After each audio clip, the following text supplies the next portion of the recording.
What does it really take to coach world-class vocalists for the West End, Broadway and beyond? Well, that's exactly what we're diving into today's episode. My guest has worked performers at the very top of their game, from the Juilliard School in New York to Cambridge University, from major productions to high-level audition prep. He's a pianist, a vocal coach, and someone who understands what performers need to thrive both technically and mentally. We talk about the power of voice, the realities of training elite level talent, and why empathy and instinct are always just as important as technique. A quick heads up before we do get going. We had an issue with one of the audio files this month due to corrupted drive, so the sound quality isn't quite up to our usual standard, but trust me, the conversation is absolutely worth sticking around for. Welcome to Beats Learning.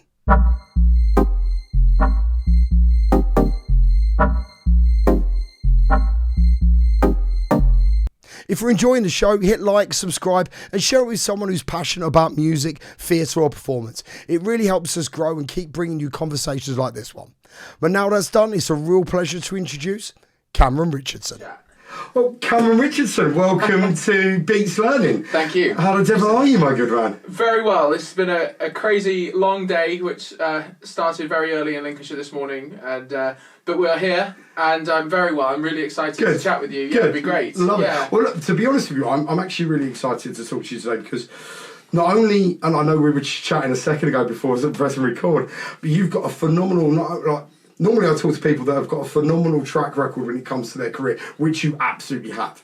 But yours stems right away just from your education. You know, I was literally going through lists and lists of places that you've learned and got diplomas out or whatever before I even got on to any of your career achievements. And I don't want to ruin the surprise for everyone, because I want you to tell everyone what you've done and where you've been. But to start with, where did this passion come from? Where did music start in your life? I think it would have come from my dad. If he'd had more of an opportunity to do it. Okay. He came from a super poor background, but did teach himself to play theatre organs and stuff like that. Oh, wow, okay. But had no career to do music whatsoever. But I think that's where the passion for it came from. He was probably more of an avid listener than I am. More of a critical listener and a really super eclectic taste. But that's kind of where it came from, and then. At primary school, actually no, it was before primary school. 3 years old, we went into the local music shop, and I said I'd like to learn to play the guitar, and that's when they agreed to give me some guitar lessons. Wow. Which I've long since packed in. I wouldn't know how to play guitar now, but that was where I started with a relatively reluctant teacher, with a very young child, and then about 6 years old, I took up piano. And that's that and the singing are the things that have stayed with me ever since then. Yeah. So tell us about them. So you got into you're 9 years old. Sorry, six years old. Yeah. You've ditched your guitar. You've found your calling, which clearly was the piano. As we go through, everything that you've achieved over the years. So where did that then stem to then? Because obviously you've gone through primary school. You've gone through secondary school. You're making your choices. What was in your mind? What did you want to be? Well, actually, I always wanted to be a concert pianist. Oh, wow, okay. And I did sort of depart from that notion. I think I have too many interests to be able to dedicate my entire life to doing just solo piano and concerto playing. But there was a good period of time where I would practice 6-7 hours a day. Oh, wow. Especially the last sort of 4 or 5 years of secondary school. The last 2 years of which in sixth form, even though I lived right up in the sticks in Lincolnshire, I went to the junior department of the Royal Academy in London. Yeah. So that was like a Saturday 4 a.m. job on the train down to London. So dedication. Yeah. But it was wonderful. It was actually the best day of the week, and it was it was the day where you were with the friends who were most similar to you, and absolutely. You had the most connection with. I'm never sporty, never anything like that. So like school was fine. I enjoyed school. It was great. But that was where I really kind of got first glimpses of a much bigger world. And it was really exciting. So, I suppose, as you say, they're your people, aren't they? You've got that common factor, that same interest, and I think it's always the same in any scenario, right? there's sort of the old saying, right? To be a certain person, you have to be a certain person, if that makes sense. Yeah. So, like, if you're well into music and as dedicated as you were, clearly at that sort of age, spending that sort of time training, giving up your Saturday to go, they're other people. Not only are they going to have the common factors, but they're also going to be like-minded. Yeah. So it's that gel. So that obviously Royal Academy of Music, fantastic. Yeah. And then that led on to you doing a BA at Cambridge University. That's correct. Yes. Tell us about that. So, I'd been a little bit indecisive about universities. I had initially wanted to go and study French and German. Okay. And actually, my French teacher had a very candid conversation. She was like, well, if you want to go to Cambridge, if you wanted to do French and German, you could go to a really good university. But if you want to go to Cambridge, then I would strongly recommend that you go and do a music degree instead. Which in hindsight is just so obvious, but at the time wasn't that obvious to me. It was very unusual where I was from for people to pursue careers in arts and things like that. So the common narrative was that you needed something else to do, and if you happen to make a career as a musician, then that's great, but it can't be your only option. But it sort of was the only thing I could really imagine doing. And I had a lot of intellectual curiosity, so I sort of fairly early on ruled out going immediately into conservatoire training, like the academy full-time, and decided that I'd like to apply to Cambridge. Didn't really know a huge amount about it until the headmaster at my school organised a little trip to Trinity College, which is where he'd been a student, and we walked through the gate for the first time, and I was like, I love it here. This is the most beautiful place in the world. Amazing. And I'd like to go here. The bonus was that it had a unbelievably good college choir, and it was a mixed choir. It wasn't a boys like trebles and older guys choir. It was a mixed choir, and that really swayed the decision for me because they were just so incredible, touring the world doing radio broadcasts. Really great recordings. Amazing. Very, very inspiring director of music. So that was where I kind of set my sights to. Yeah. And applied to do music and did a choral scholarship there. Yeah, straight after school. I was going to say, because you then went on, you actually got a scholarship through your choir, right?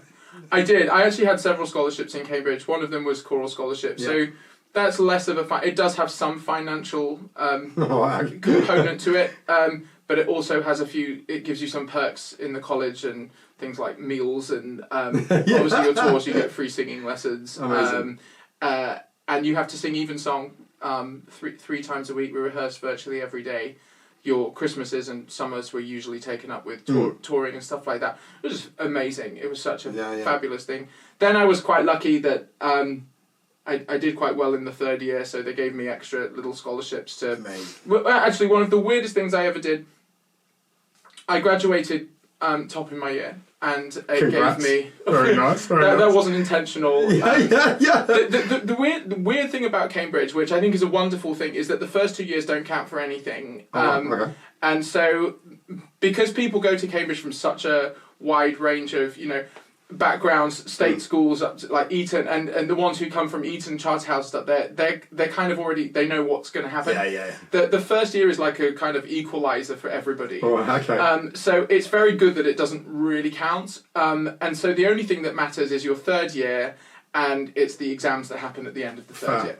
So first 2 years you just kind of enjoy Cambridge, you keep your head above water with the work, and then third year I did spend a bit more time in the library, and did quite well for it, and they gave me some money to stay and do a master's, which in Cambridge is an MPhil, Master of Philosophy.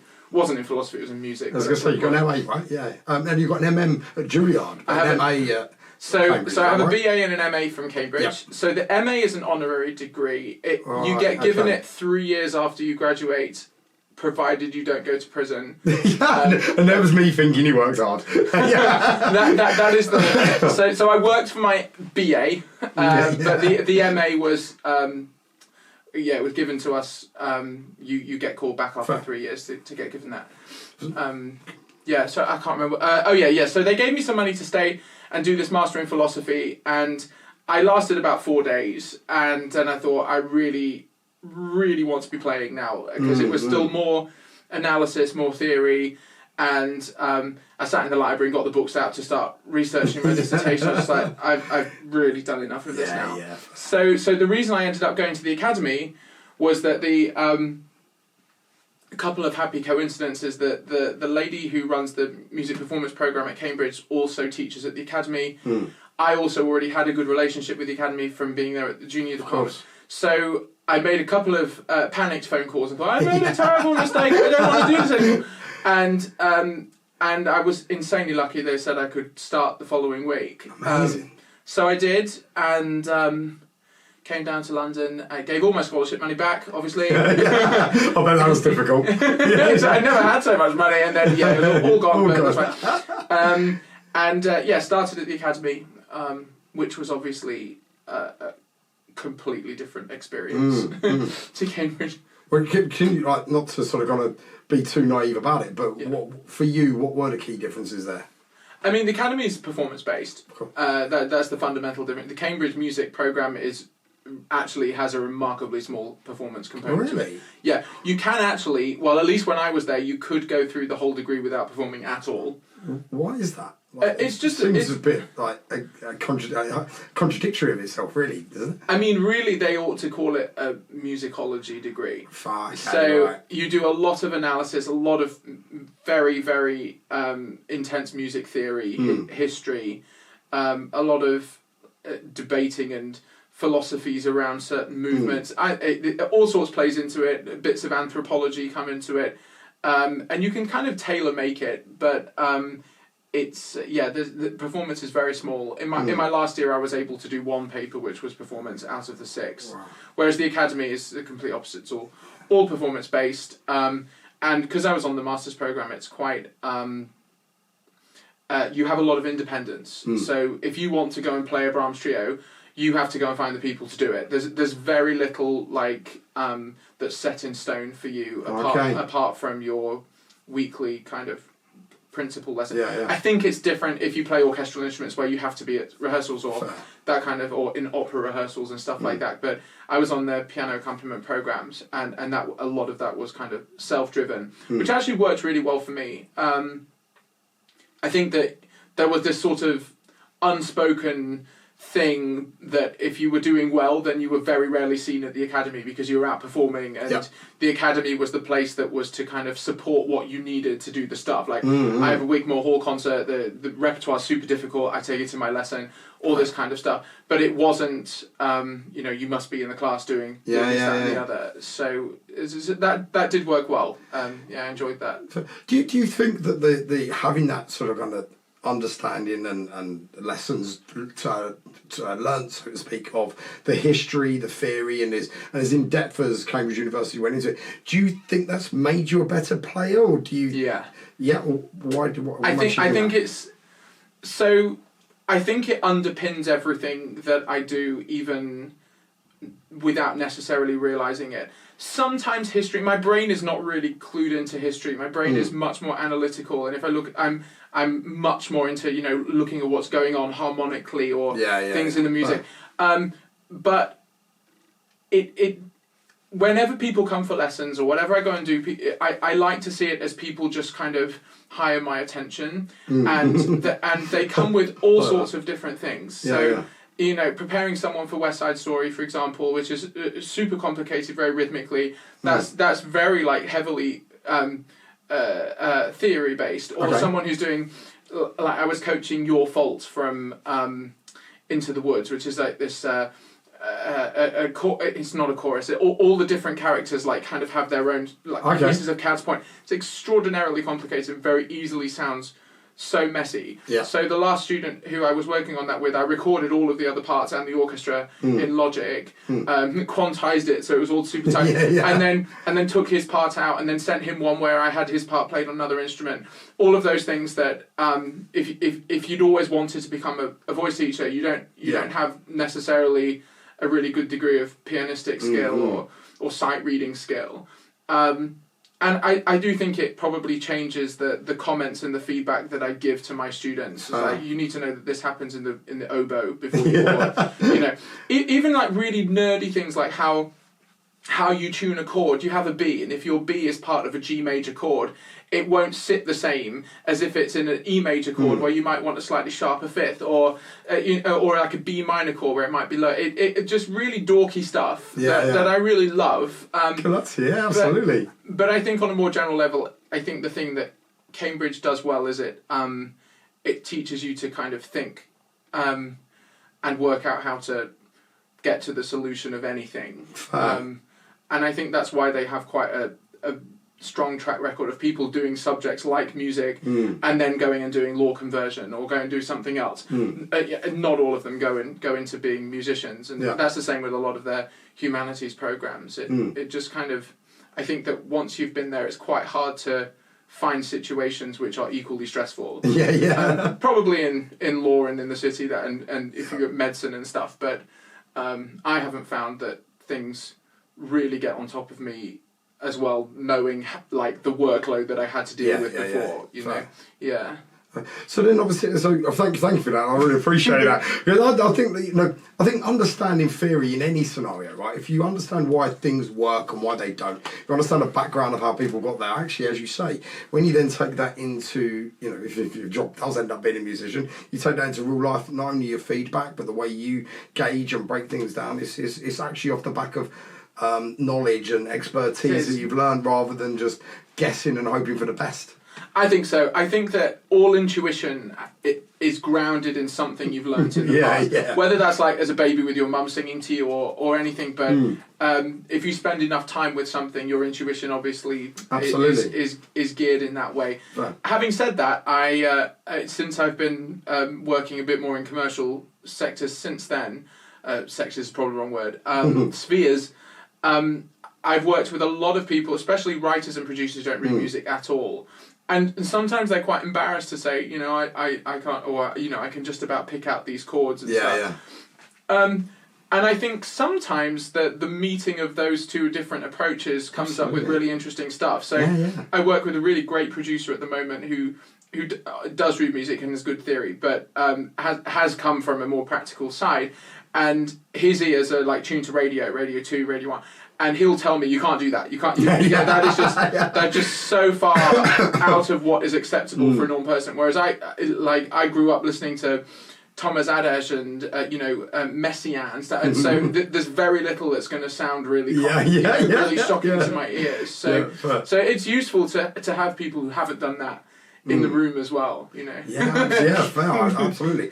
So okay, so you've taken your theory, you've learned the background, obviously you've been doing performance yourself. Then you suddenly transition to something which is performance pretty much all the time, from the sounds of it. How did that transition feel? Was it quite a comfortable thing? As you said, you were ready for it. But I was ready for it. It actually felt like a luxury. And I remember feeling like I'd sort of paid my dues a little bit with it. I always think of We're the Champions when I say that line. But I did feel like I'm allowed to do it now. You've earned your craft. And I don't know if I hadn't gone that route, whether I would have felt quite, I don't know if secure is the right word, but I do feel like I'd earned it. And that was the feeling. It wasn't like disconcerting or anything like that. We'd done so much performing in Cambridge. It's just a lot of it was much more student led and a bit more rough around the edges. But it felt like a really natural progression, actually. So do you feel you actually come on more as a physical player then at that point? Obviously doing more performance, getting that extra practice in, or were you still learning a lot when you was at Cambridge? How did the lessons sort of kind of feel for you in that sense? I want to make sure I'm asking this question correctly, but just obviously there's different things to learn in these different places. What do you feel made you a better player? I did still continue with piano lessons at Cambridge. Cambridge has a relatively unique way of providing lessons insofar as they don't have their own faculty of piano or anything like that. They give you money to go and learn with who you want to go and learn with. That's quite good. Which was awesome. So I actually kept my teacher from when I was at Junior Academy. So I used to come down to London for my piano lessons. And that teacher was really, really tough. And I loved that. And she was mostly used to teaching, really an unbelievable pianist, like much more is kind of dexterous than me. So I did keep it going, not with the amount of time that I would have liked to have done, because you just don't have the time. Absolutely. So, yeah, after leaving Cambridge, I think sometimes you can see it as you have all of these things in your head, these ideas, because people leave Cambridge with, oh, this needs to sound like this needs to be like this, isn't this? And then it's like shaping how that comes through your fingers. So it was great for that. And then I had a teacher who was specialist in piano accompaniment as well, which has a different way of producing sound and learning how to be good partners with the people you're playing with, stuff like that.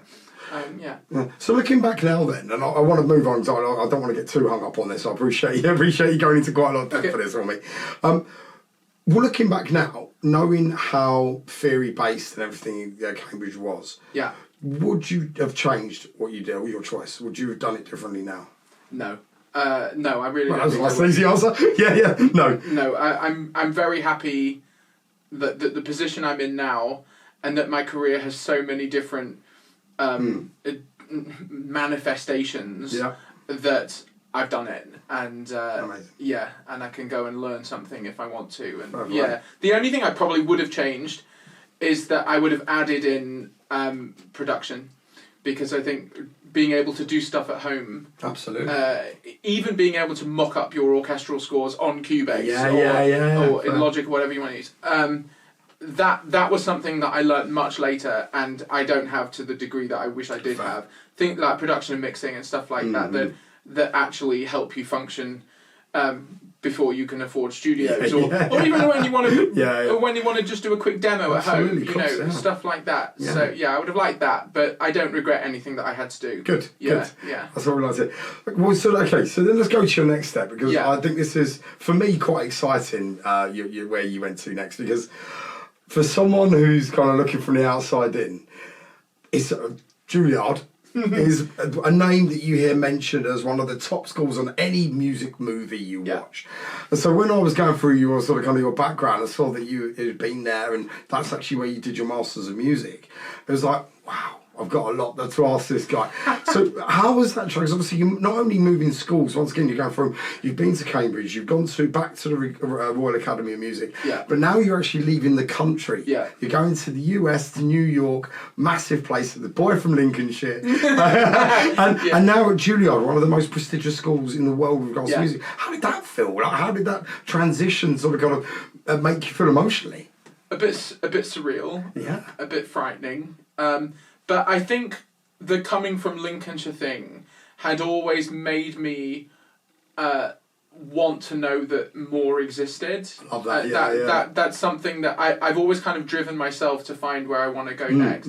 And that's how I ended up going to the Junior Academy in Cambridge and stuff. And I really just wanted to know what existed beyond like London and the concerts I was doing in Europe and stuff, and just see what was available. And it sort of came by chance, because when I was at the Academy, I was asked to do a concert at the Austrian Embassy for Schubert's birthday. Amazing. Which was very nice, and it was, the wine and stuff afterwards. I was talking to someone, and they'd said, "Have you considered applying for a Fulbright scholarship?" Which I hadn't, and so I did a bit of research into that. Fulbright is a big grant, $50,000 grant to do where you can decide what you wanted to do it in. But I wanted to do it for my masters, and I applied to Juilliard. I applied for the Fulbright and was in this fabulous position because Juilliard gave me full tuition, and then Fulbright gave me their scholarship, which meant that staying here would have been way more expensive. Whereas I actually made money by going there. I love it. So that made life easy. It became a no-brainer at that point. Absolutely. Americans are in a fortunate position that a lot of things like that tend to be better funded anyway. And there's a lot of philanthropy surrounding the arts and things. So it wasn't really a choice. I wanted to go to America. And I did, and I loved it. It was great. Juilliard is very, very different school to the Academy. They are technically sister schools, but the American curriculum is very different. What would you say the biggest differences are? I think that because Juilliard, private sponsorship plays such a huge part in the funding of the program, that they have this obligation to make students busy. Okay. Right. And there's that, and I think there's something to do with legalities in American education, that you have to have certain numbers of credits and things like this. So whereas Academy was a bit more like you took the initiative yourself, and if you wanted French coaching for working with a singer or something like that, you would go and book it with the French coach. Juilliard would, to all intents and purposes, at the beginning of the year, say your concerts for the next year will be on these dates, and you will have coaching every week for the next 6 months on these 4 songs. And it was all very, very prescriptive. And it was phenomenal. Like the level of detail that everything goes into is just incredible. Because I was very used to swanning in like 20-minute rehearsal and we're ready to do the performance. And that's kind of how it works here. And usually it's because British projects often don't have the funding to have rehearsal. So Brits are much better sight readers than Americans, because we haven't had a choice but to get good at sight reading. And so everything was very, very micro-tuned. And I actually did quite enjoy that. Obviously it gets on your nerves a bit at the time, but I have sort of carried that into my own work. Well, I was about to ask, how do you think that sort of kind of change of... It's micromanagement in some ways, right? Let's be honest. How do you think that has sort of kind of changed the way that you work now, and the way that... Because obviously your big thing is collaborative music making. Right. From my understanding anyway, correct me if I'm wrong. And obviously that... How do you think your view and the way that you approach these things has been altered or affected by your time at Juilliard? Well, in my teaching, it's made me really, really nitpicky. And it took me a long time to find a voice teacher who gave me the things I wanted as a student. And it was actually, I was probably about 21 when I really found my phenomenal voice teacher. Who was really a technician. And I kind of channeled bits of her. And then when I have to go into coaching mode, preparing people for concerts, like the Cambridge programme, where we have this showcase and they have coachings with me on it, everything is so finely tuned. And I wouldn't have... I don't know if I'd have really even had the ears for that. I wouldn't have gone beyond, this could be a bit more like this, or... you could make this sound happier, you could make this a bit faster, you could do this, that, or the other, and very kind of generic feedback, really into like, I can micromanage every note that someone comes out, and like, what exactly do you want me to take from this? Like, how are you feeling? Or what's going on in your head? And then how does that play into your vocal choices, or your into your delivery, or your technique? And I don't know if I would have had that. So I'm very grateful for it. It has made me quite pernickety with people, but that's the people who can handle it stay and usually book their roles and things, and but it probably doesn't suit everybody. On that note, I know it might come across like a bit of a cliche, but is it the classic where if you work far beyond what you think is you're capable of, that's the ones that will succeed.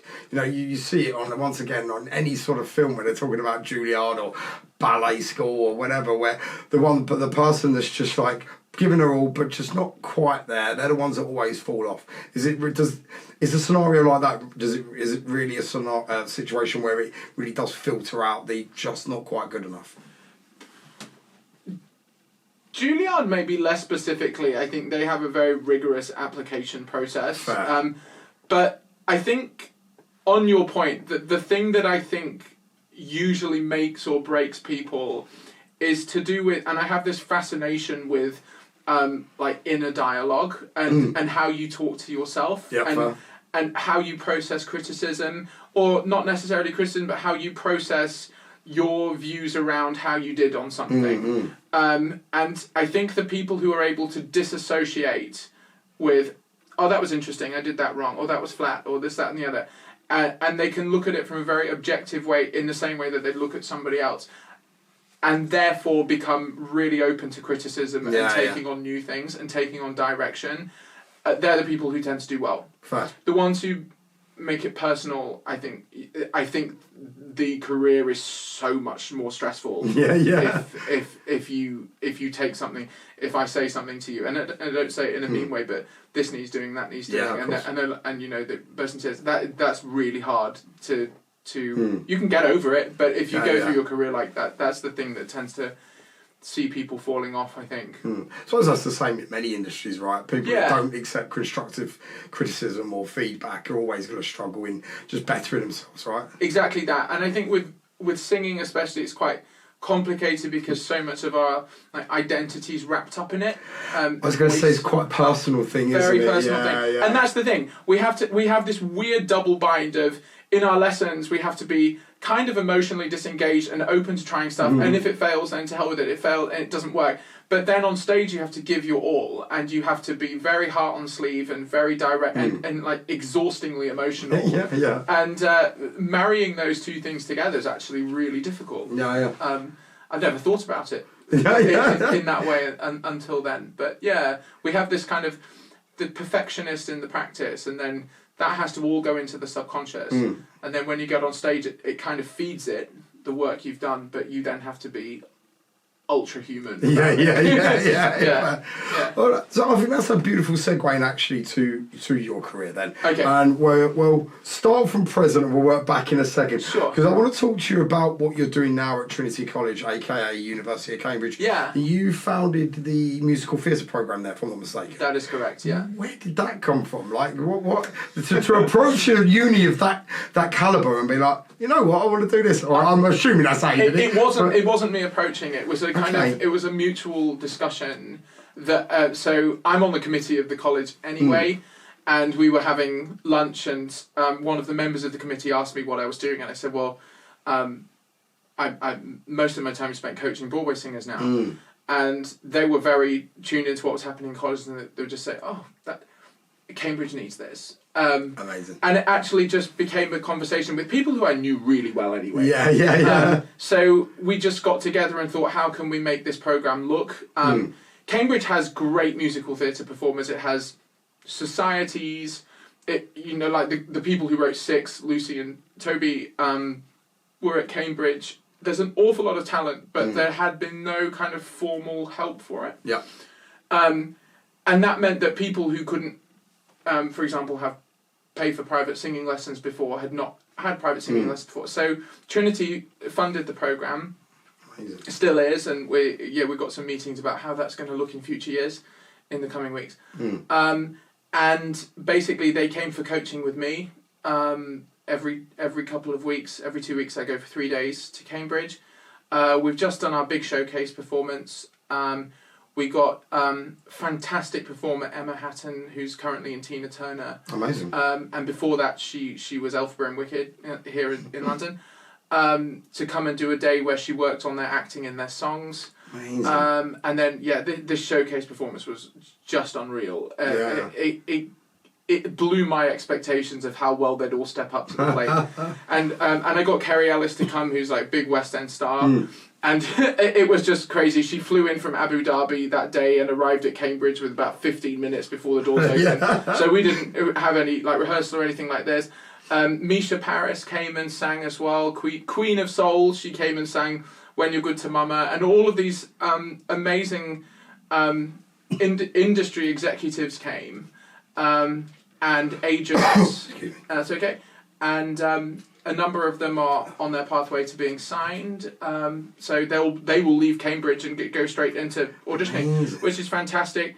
And then the last thing that they'll do is in June they're coming to London and all doing a solo recording session of one of the songs that we've worked on together. So just really good experiences for them. Absolutely. The brief was to help bridge the gap between Cambridge and the industry, and that was partly through introductions and helping them get the recording experience. But for Cambridge as well, so many of them come through classical training, or Cambridge has such a strong choral tradition that there's a very, very different way of singing, obviously. So they came and we sort of deep dived into what actually is going to signify, oh, that's far too classical, this sounds like musical theatre, and how their techniques work differently. And so it's been phenomenal. It's been an amazing thing to get up. Taking into consideration what you just said, from my understanding, once again, please correct me if I'm wrong, the musical theatre programme is still being kept separate from the traditional music degree, Absolutely. Right? What was obviously taking into, once again, what you were just saying about the classical people coming through and all these different scenarios there, what was the thoughts behind that? Why is there a distinct separation?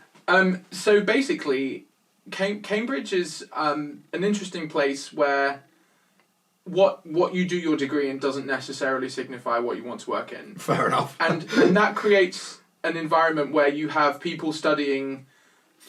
In the program at the moment, we have people do theology, law, languages, engineering, all sorts of things, who happen to just be phenomenally gifted in this way. Yeah. And it doesn't mean that they don't want to go and work in musical theatre. Sometimes you go to Cambridge because for the subject that you'll get in for. And like the university kind of trumps the subject choice sometimes.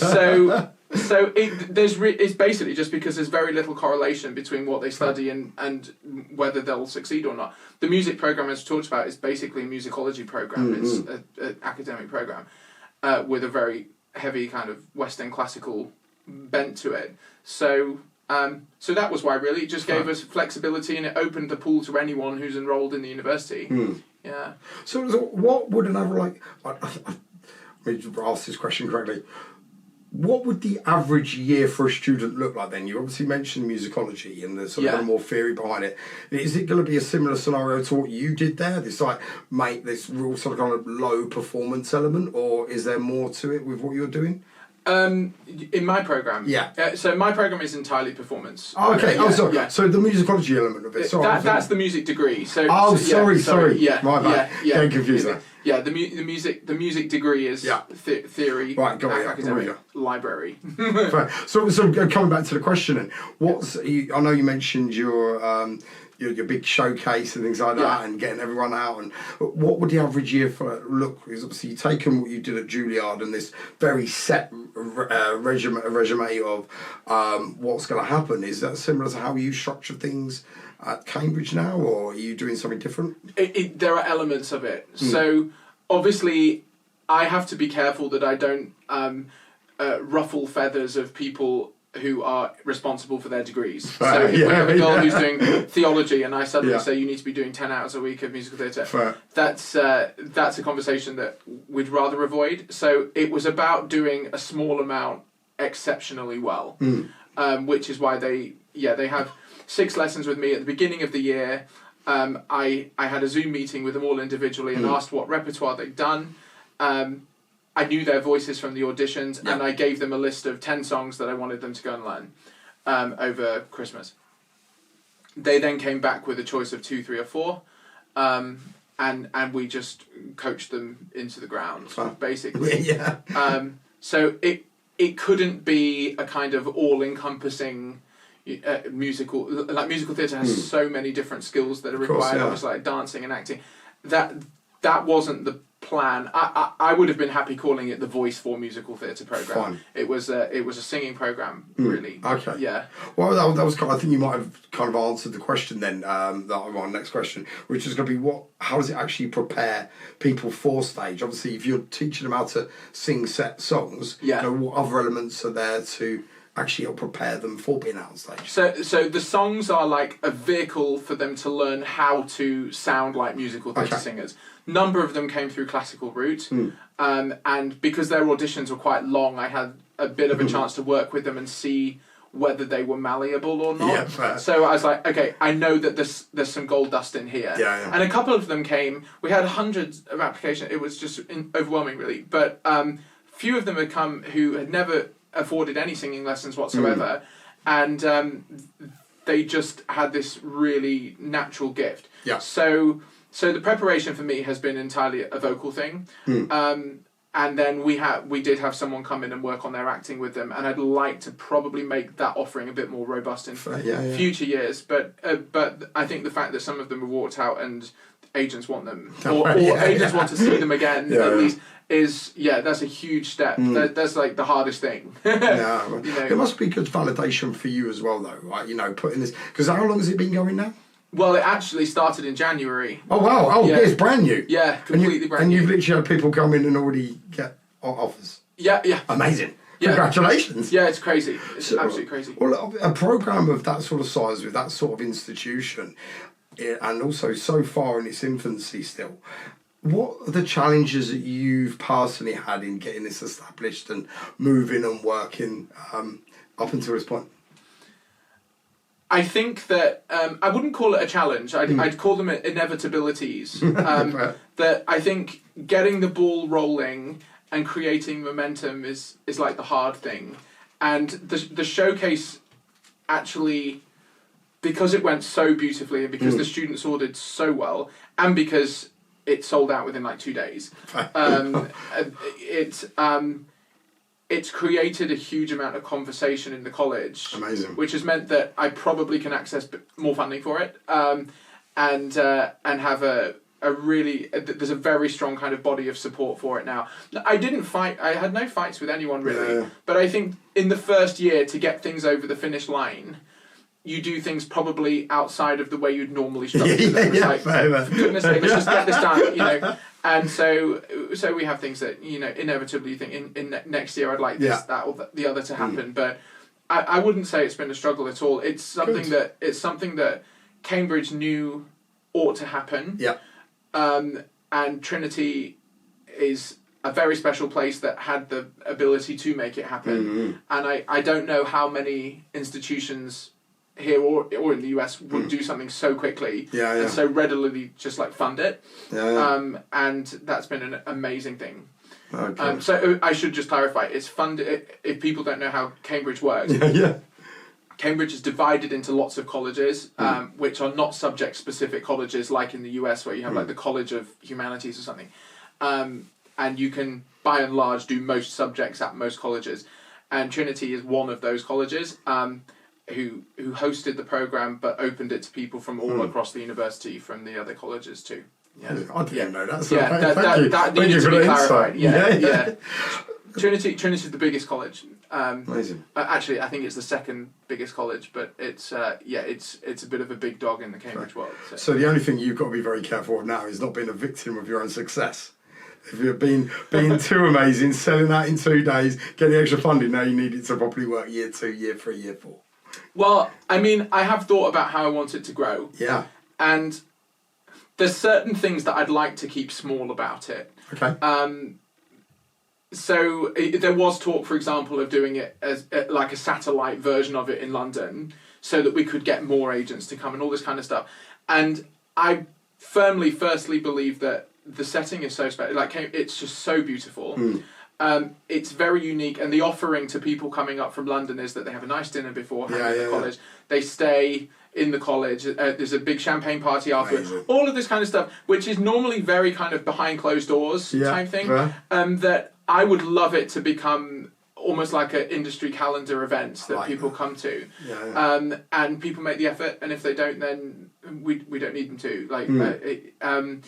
And I thought about, if we had more funding, we could have an orchestra or a band, and actually I played for everyone this year, and that actually worked well, and it showed the students really well. Yeah, absolutely. With just piano, and it was very kind of warts and all. Actually, there weren't many warts, but there was nowhere to hide. Let's put it that way. Yeah. And they stepped up beautifully to it. So I would keep that the same. I'd keep it was done in the chapel, which seats 450. Amazing. So it's not like colossal, but it's a nice size. That's cool. Yeah. It's that intimate feeling, especially like if you're new, like you started doing your uni degree, your uni program, obviously with the Trinity College with yourself. No, you don't want a place with like thousands of people straight away. You want to warm yourself in. 450 is still a great number. Yeah. But also, I suppose you're saying about you doing playing the piano partially. I suppose for the singer, that's you by their side, you in support, guiding them. And that must feel quite nice for you as well. Obviously, having done the program with these individuals and then being able to perform with them, that must be quite a nice feeling. It certainly is. I don't know whether it's better for them or not. Like in the past, people have said things like, "Well, I never get nervous for auditions or performances anymore because nothing's more terrifying than my singing lesson." And it's not mean. It's just they know that everything will be heard and commented on. Yeah, absolutely. So it might be an individual thing. Some of the performers liked that it was the person who'd been there for all their lessons, and some of them probably might have rather that it was someone else. I don't know, but there's a switch for me as well, because there's like this kind of busky kind of playing that you do when you're listening to the singer and you just mess around on the piano and just create sound underneath them. And then I spent the 2 weeks before the concert actually really refining it to make it sound like a polished piano performance again. And so I was in a very different mindset as well. But listening to them differently. Not caring about them, it's just your performance now. You answered that without saying anything. You listen in a different way. You're listening for ensemble. I'm not listening to their vowel shapes and things like this, and say I'm listening more for things that will make the performance between the two of us like gel. Yeah. So it's different. Fair. Yeah. Well, I think that's once again a wonderful segue into sort of kind of what you're doing now at University of Cambridge, as we've already said, and sort of kind of what your core, let's say, input into the music industry these days, which is the voice coaching. No, but something I read was after science meets emotion. Is that correct? Has someone written that somewhere? Yeah. So they put it as their interpretation of your grasp on what you do. And one of the things I'll dig it out for you. I've got it somewhere. But what I was really curious about, and obviously I'd love to hear about your general approach for sort of kind of teaching singing and voice coaching and things like that. Because I think if there's any aspiring singers, vocalists, etc. out there, it'd be wonderful to. But before we jump onto that, I really want to know how you teach emotion. And maybe if this person's wrote it down completely wrong, but is that something you do? Is that an area of your sort of kind of training with them, or what you do? It comes through. I wouldn't say that it was my focus. Okay. What I'm interested in is how emotion is facilitated through technique. Okay. Sometimes that's pragmatically, because if you're in a show, you have to do 8 shows a week, and probably for clarity for anyone watching, the Cambridge programme is a very small part of my teaching, and the rest of the time is taken up coaching Broadway performers. Either at home, online, they fly to London and work in person, usually intensely for like 3 or 4 days or something like that. Or if it's like project based, then I'll go over there and do it there. Absolutely, yeah. My teaching is very technically focused. I get sent a lot of clients from ENT clinics who have vocal damage and need rehabilitation, or like pop labels who have clients who have issues vocally and need help getting around stuff. And I find that part of it really fascinating. And probably the key word that comes up a lot in my brain, even if not out loud, is efficiency and how efficient something is being expressed. Because a lot of the time with learning to sing, it's often a question of getting rid of stuff that's not helpful in the technique. Yeah. Tensions in places that it shouldn't exist, or blockages, or misdirecting air. Well, I suppose, sorry to jump in, but I suppose that's a kind of a compromise between not only just technique, but also authenticity of the song, right? Yeah. Because you've got that, I suppose, and once again, I want to try and make sure I put this in the right way, but you can have fantastic technique, but it might not come across authentic. Yeah, that's absolutely, that is a... How do you approach that? That's a real balancing act. Yeah. And it sort of changes depending on the material. Okay. So, if it's a pop singer, for example, I sort of believe that there are as many pop techniques as there are pop singers. And it has a very kind of grassroots... It's not something that needs to sound institutional and trained. I think trained is probably the worst thing. Actually, there are some exceptions where you think, wow, that's just phenomenal singing. But a lot of the time, it's the kind of rawness of it. And the difficulty with that is that often rawness has a cost to it. Yeah. That either is unsustainable or will lead to vocal damage. Yeah. In Broadway, it's ever so slightly different because there are expectations surrounding each role of how that role is designed to sound. Absolutely, yeah. And sometimes those expectations are character based, and sometimes they're based on the fact that you have to do it over and over and over and over and over again. And so that sort of informs the technique a little bit, that you probably wouldn't do things that by the end of the show you feel vocally tired. Because you either have to do it again in 2 hours if it's been a matinee, or you have to do it the next morning, and you're never going to survive a year doing it. So it really depends on the context and probably quite minute decisions in the moment. We can look at something and be like, well, what's the effect you want to have there? And there are ways that you can make something sound breathy that doesn't necessarily mean that you're going to knacker your voice. Or there are ways that you can put fry or little bits of creak or these kinds of things that are not going to hurt you. They're things that I like to look at too. I suppose a lot of it also, on the musical side of things, a lot of it will come down to casting. Because obviously if you take into consideration a person's true voice, but then actually what you want them to sound like, obviously you're not going to get two people, someone at the opposite ends of the spectrum, a really gruff doing a really high pitched. Like me trying to sing Mariah is pretty much a waste of time. But when it comes into, I don't know if you've ever got into casting, but when you're working with your artists who are doing the musicals and they sound like X, but you've got to get them to there.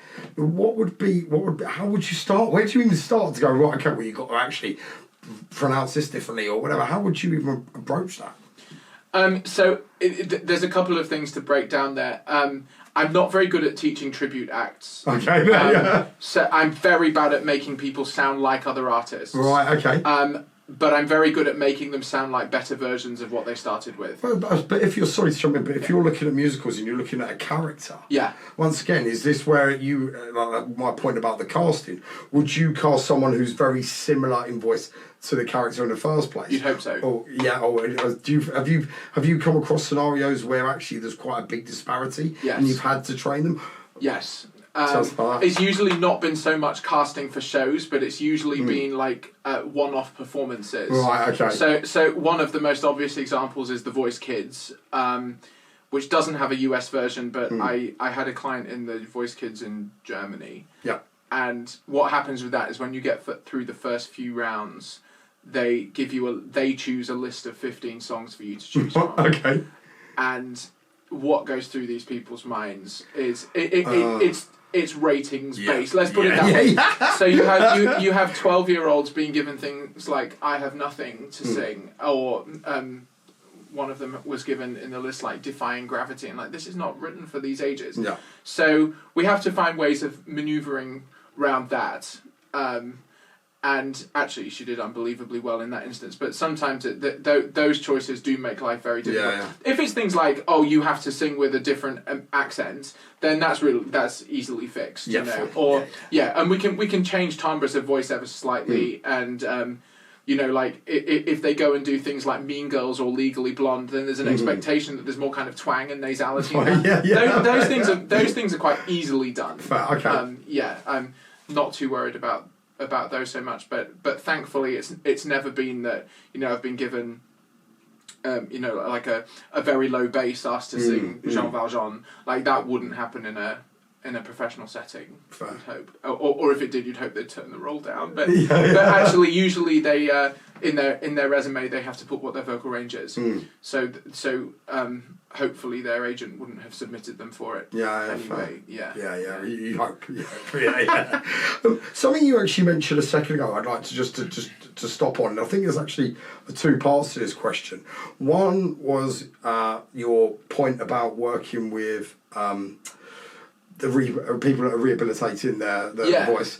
And I suppose the part B of that question would be actually then working with artists who generally just have a mental or emotional block on singing. Now, how would your teaching styles differ based on your normal day-to-day person working on West End or Broadway to someone who's retraining their voice, rehabilitation, or someone who's just having a bit of a breakdown? So three different types of lesson going on there. Absolutely, yeah. So if I take an example of the first one, the people who are out working, I have a girl at the moment who's Annie on national tour. Amazing. And it's great for her. She's very young, and it's with Whoopi Goldberg as Miss Hannigan. Fantastic. Awesome. What an awesome experience that must be. It's absolutely fabulous.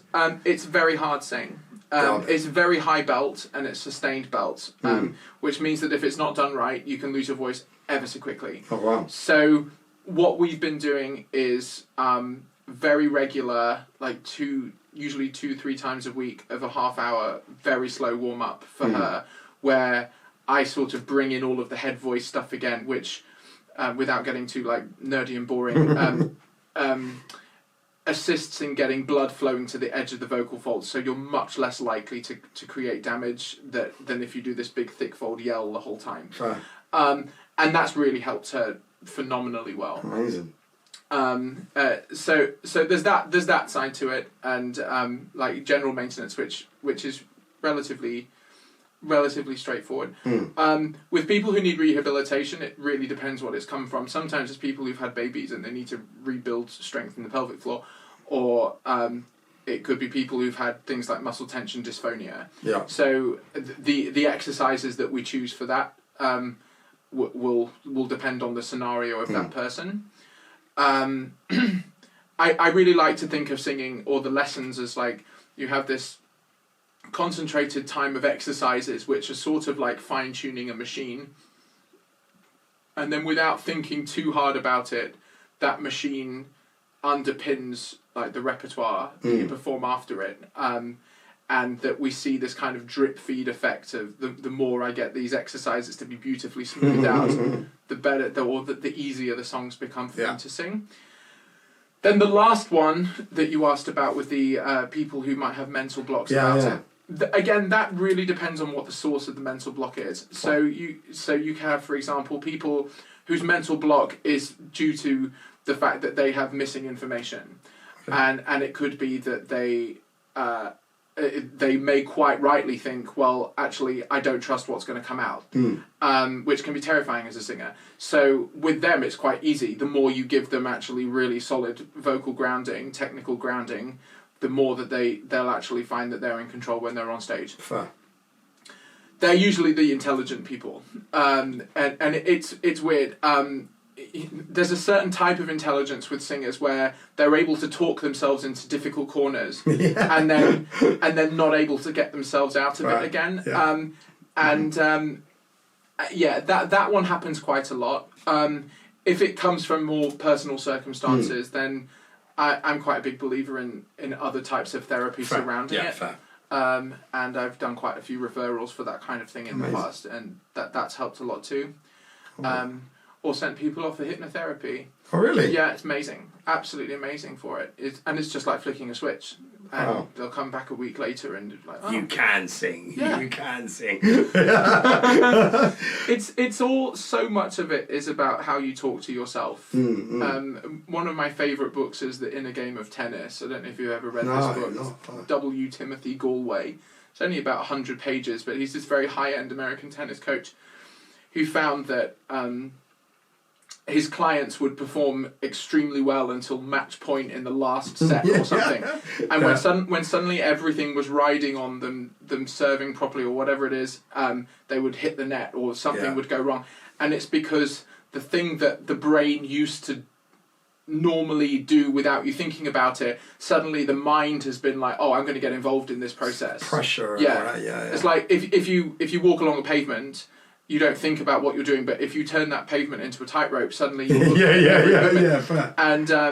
And that plays out a lot in singing as well. So he has some really good exercises in that book which do help people too. Fair. Yeah. I don't know. So I know this is a really random side point on that. But have you ever walk down an escalator when it's not moving? Oh my God, it's terrifying. Honestly. When you get off as well. I can imagine it. Just when your mind gets involved or expectations of what's going to happen. Yeah. As you say, then things like the stress gets in. Especially, I suppose, if you're about to, do a large event or a large gig or a large musical or something like that, it can really grab you, your mind. It can do, yeah. It's interesting. I don't think it necessarily relates to how big the gig is. Okay. Sometimes I find that people get more stressed about things that are more intimate. Oh, really? Than like an arena performance is less stressful. Suppose there's more people just dots then. If people are right in front of you, and especially if it's intimate, you've got to know the people more than likely, right? Yeah, you can, and you always have if it's like nice private events, you'll usually have eccentric people who will be more than happy to share their opinions with you the second you leave the stage. You should have done that. Have you tried doing this? I just let me stop talking. By the way, do you play? No. Yeah. Whereas, I think with a stadium, there's something. You don't have that with it, and the thing that I always try to maintain is that actually the job is the same wherever you go, and you're there to, like, your aim is to serve the piece of music. Absolutely. And it's nice that lots of people have turned up to listen to it, and it's a shared experience and all of these things, but the job is the same, and if you can keep your mind focused on this rather than like the surroundings and all the hoo-ha that's going on around it, then it shouldn't really become more stressful. You've already done it. You've done it in the practice. You already know what to do. Yeah. And I do find that really good concert preparation is that as you're practicing it at home in the comfort of your slippers and your house and your cup of tea, is that you're practicing it and also practicing what it feels like to be on stage and playing it, so that when you do get to the keyboard or the microphone or whatever, and you're in the concert, you have this sense that you've done it already. Yeah. Rather than it all feeling new. Okay. You know, and that's something that's taken me years to kind of convince myself of. Yeah. And I think it's something that we always continue to refine, but that's what works for me. I've done it now. I know. Yeah. That's it. Yeah. That's why it's experience, isn't it? The more times you do something, the easier it gets. Can do. I like that. I think that you just get used to being deeply uncomfortable. And you sort of miss it when you're not uncomfortable anymore. You sort of live for it. But I think we get used to living on that. The awkwardness of playing music live. I know when even I DJ, like Christ, I can go on here like any day of the week, any time of the day, be absolutely perfect. And you go out and suddenly, as you say, like you're suddenly there and it's a small gig, there's barely anyone there, but no one knows who you are. But you're still like overthinking this, overthinking that. It still grabs you, but no matter how many times I play out. So feel your pain. Well, I'm not on that level, but I feel your pain to an extent. The thing which always gets me is when it's like an impromptu, and it's not because I've been. It's I'm only really comfortable playing if I know that I'm not imposing myself on people. Right. So if it's a performance, like a concert, I know people have come to listen to the concert. Yeah. If it's St Pancras Station, I would die 1,000. I just couldn't imagine sitting at a piano and forcing people who are trying to get the train or just arrived from Paris to listen to me. I would. So that's not a bit of you. That's not a bit of you, no. If I'm told I have to go and do it, you're not going to just go and turn up and sit there. I wouldn't have it in me to do that, unfortunately. Something that we've kind of just touched on a few times over the conversation we've had so far is actually sort of kind of finding the voice, and I know that's a big part of your sort of kind of guidance and things as well, right? Yeah. What advice would you give to someone out there who, let's sort of use an up and coming vocalist or a singer, and they're just trying to find what is them, and they're trying to find their voice. What advice would you give to someone like that? Crikey. It has to be down to what they love to do, fair. I suppose. What they love to listen to, what they love to sound like. And I think the hardest thing is, or the thing that doesn't really lead necessarily to happy conclusions, is when people try to mould what they're doing to fit this, that and the other. I think that's really a hard line to go down. So I'm always getting, for example, like round robin emails saying, this is what music like sync firms want, this is what the radio want you to sound like, this the other. It's like, well, that's so hard because it never comes across as what you really want it to be. As I said earlier, it is a bit of a fine line because my ear is so like fine tuned into really chromatic harmony that producers have to be like, no, you have to take this out. But I think it's more a question of not trying to too strongly mould yourself against what you think the pigeonholes are that you want to fit in. If you've listened to enough stuff in your kind of area of interest, then your intuition will be strong enough anyway that you have like an underpinning of the sound that people expect, and then naturally infused with that the things that only that person can do. I don't know if that's a very constructive answer, really, but I think it's a very broad question, isn't it? Let's be honest. I think it's a very similar answer to I've had previously, which is good. I think it's once again just know who you are. Yeah. And as you say, don't try and fit into a hole. If it means you have to go the longer way around it and actually create something new, then do that. It's just it's hard, and I think that it's I've had a number of clients who sometimes to their detriment can sing anything. Okay. Really well. Really well. Fuckers. Yeah. And who have like the most unbelievable soul voice with the facility of, Ariana Grande, who could also get up and sing Wicked and do the role because their technique is so strong. And that's a hard position to be in, because they could do any of them. And sometimes when you really know, like, I can only do this, but I can do it so well, that does sometimes make life easier.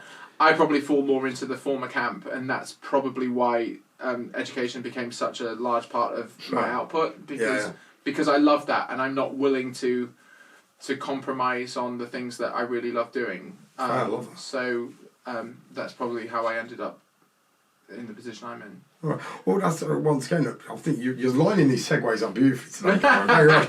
So I want to talk a bit more about your West End stuff. Okay. Obviously, because I love what you're doing with the programme, and you're leading these people up to these phenomenal roles. You worked with some prolific people on West End and Broadway. How does it feel to sort of kind of work with these, been working firsthand with these top performers in the scene? Very natural. That's good. So my route into doing that kind of coaching was a slightly strange one, because I came to it as a pianist. So when I was at Juilliard, for people who don't know, Juilliard's vocal program, I was on the piano program, but their vocal program is entirely classical, so opera and art song.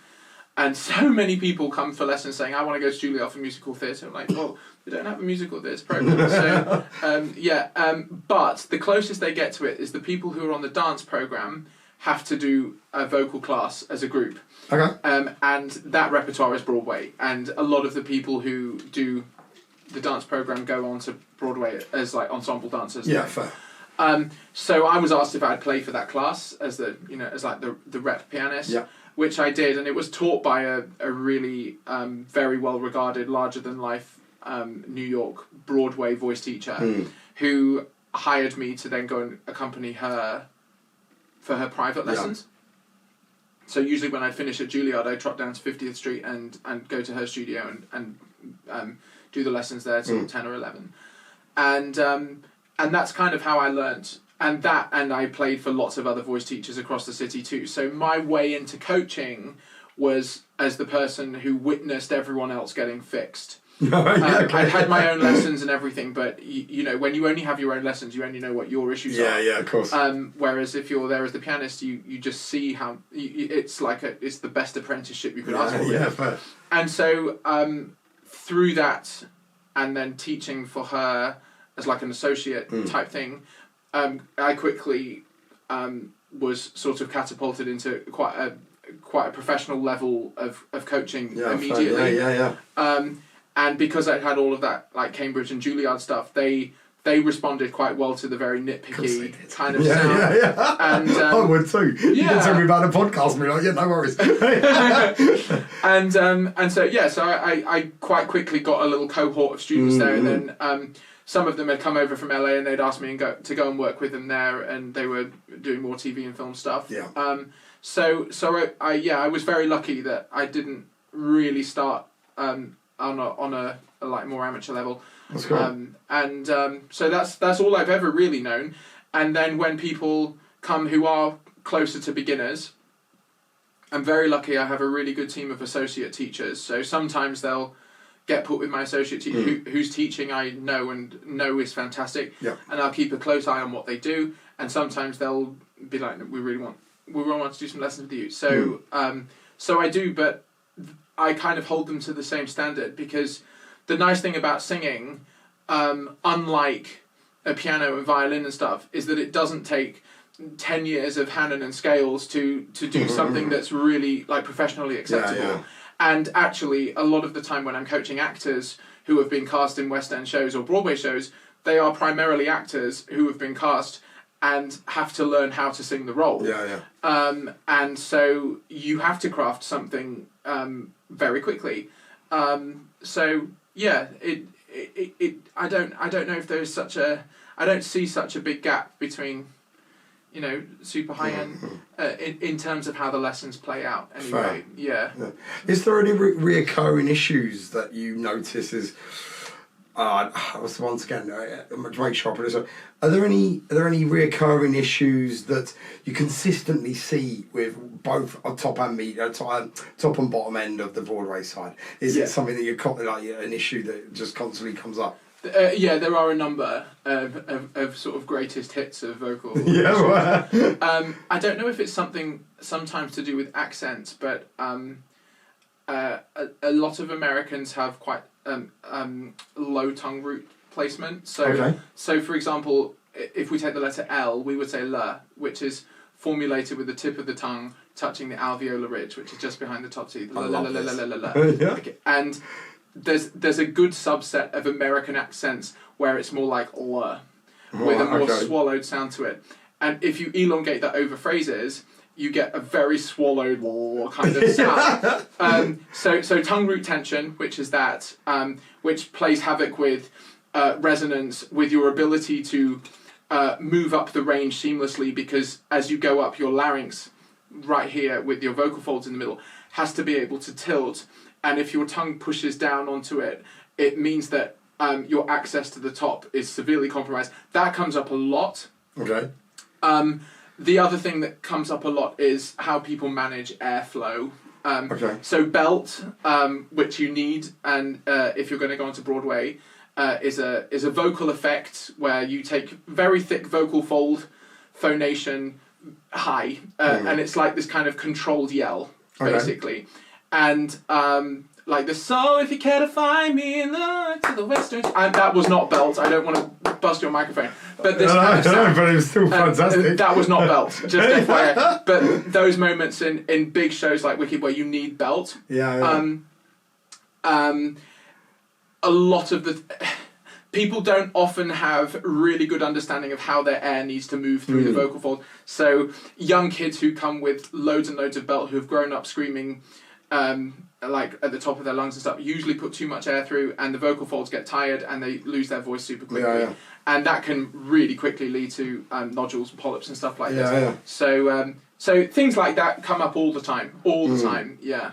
Because taking into, once again, looking at sort of the musical theatre in comparison to, say, screen. I appreciate screen, they do their takes, but if they need a minute, they stop.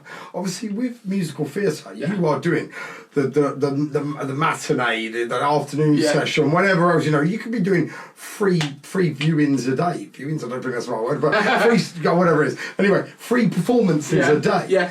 And now, if you've got someone who's having a struggle on the first one, or, you know, just got a bit of a bad situation with the throat, but then they've got to continue doing that three times a day, 6 days a week, or however many it is. How do them demands on an individual kind of affect them, affect their health, affect them emotionally, affect their voice, everything in between? Usually they're really switched on with their health, and sleep hygiene and things like that, and hydration. So usually when they wake up, if I have a client who's in the typical contract would be 8 shows. So you have 6 days a week, and 2 of those days have 2 shows. 3 shows is rare, but it happens when they do things like Radio City Christmas Spectacular. I ask that, so I get them in the morning to do a very basic test of their vocal function. So they'll do something like like that all the way up and down. If there's no cracks in the phonation, then whatever happens, we know that the voice will be able to warm through, and then they can leave for the rest of the day. Okay. But what's quite interesting, I have noticed, is that you become sort of hypersensitive to the state of the voice and your general health. And my students have a very kind of specific point at which they will call out and say, I need my understudy.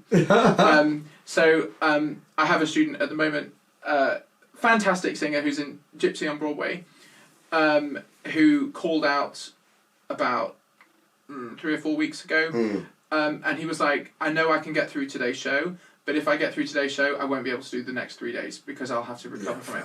So he gave himself the day because he knew he was going to get sick. And you do kind of start to feel like, I know my body's fighting something. That kind of feeling. And that's when we start to use all like Barocca and this Sterimar. Sterimar's the best thing ever. It's so great. And give yourself that time so that you then are sort of match fit for the next day. But that threshold that I found quite fascinating, where people say that. And it's not really a diva-ish thing. It's just, you know, that if you allow the understudy to do one day, then you'll be there the next. So looking at the other side of the coin, because of that over-sensitivity on their voice, their mental well-being, whatever it might be, do you get many hypochondriacs in the industry? I've had a few, but I don't think it's because they're in the industry. It probably more speaks to kind of like a generalised anxiety. I haven't. I wouldn't say I'd noticed that I have a higher number of hypochondriacs or anything like that. That happen. It's an interesting question. It does happen with people when they're working their way up. Oh, really? They're like, oh, my voice isn't quite right today. Oh, I can't eat chocolate for 6 hours. All of this kind of stuff. And there is like there's a lot of like rules surrounding what you can and can't do. And then you get to a point where you know the rules so well, but more than that, you know what you can do. Fine. So like I know for me that chocolate doesn't create mucus for me, and I'm not a huge. I try not to be too kind of hung up on this, that, or the other. And there are people who are even much more better at it than I am, who will just get up and sing, and if it sounds a bit scratchy, it sounds a bit scratchy. But they sort of, they've done it for long enough to know that it's going to be more than professionally acceptable. That's a word that comes up a lot in my studio. I would have thought it would have been the other way around. It's like when you get to your point where you are the diva, you've got more opportunity to go, oh no, today doesn't work for me, I've got a sore throat. I would have thought the ones that are up and coming, I would have been like, I want to work. So I was quite surprised that it's the other way around. I mean, there are obviously exceptions to both of those sides, and you do get divas who will do that. But I think that if you want to continually function at the highest end of the industry, if you're that stressed about that, then it's not that sustainable. It's really difficult. You have to have a little bit of that. Again, it goes back to this detachment about it. It's like, if the number of days where our voice is on 100%, you can probably count on one hand. And if it's above 80%, then it's great, and people won't know. It might not feel so phenomenal to you, but it will more than do the job, and you can still be connected emotionally, and your voice will be able to supply the stuff you need in order for that emotion to translate. And I think people who tend to succeed for a long time become quite comfortable in that sort of sphere.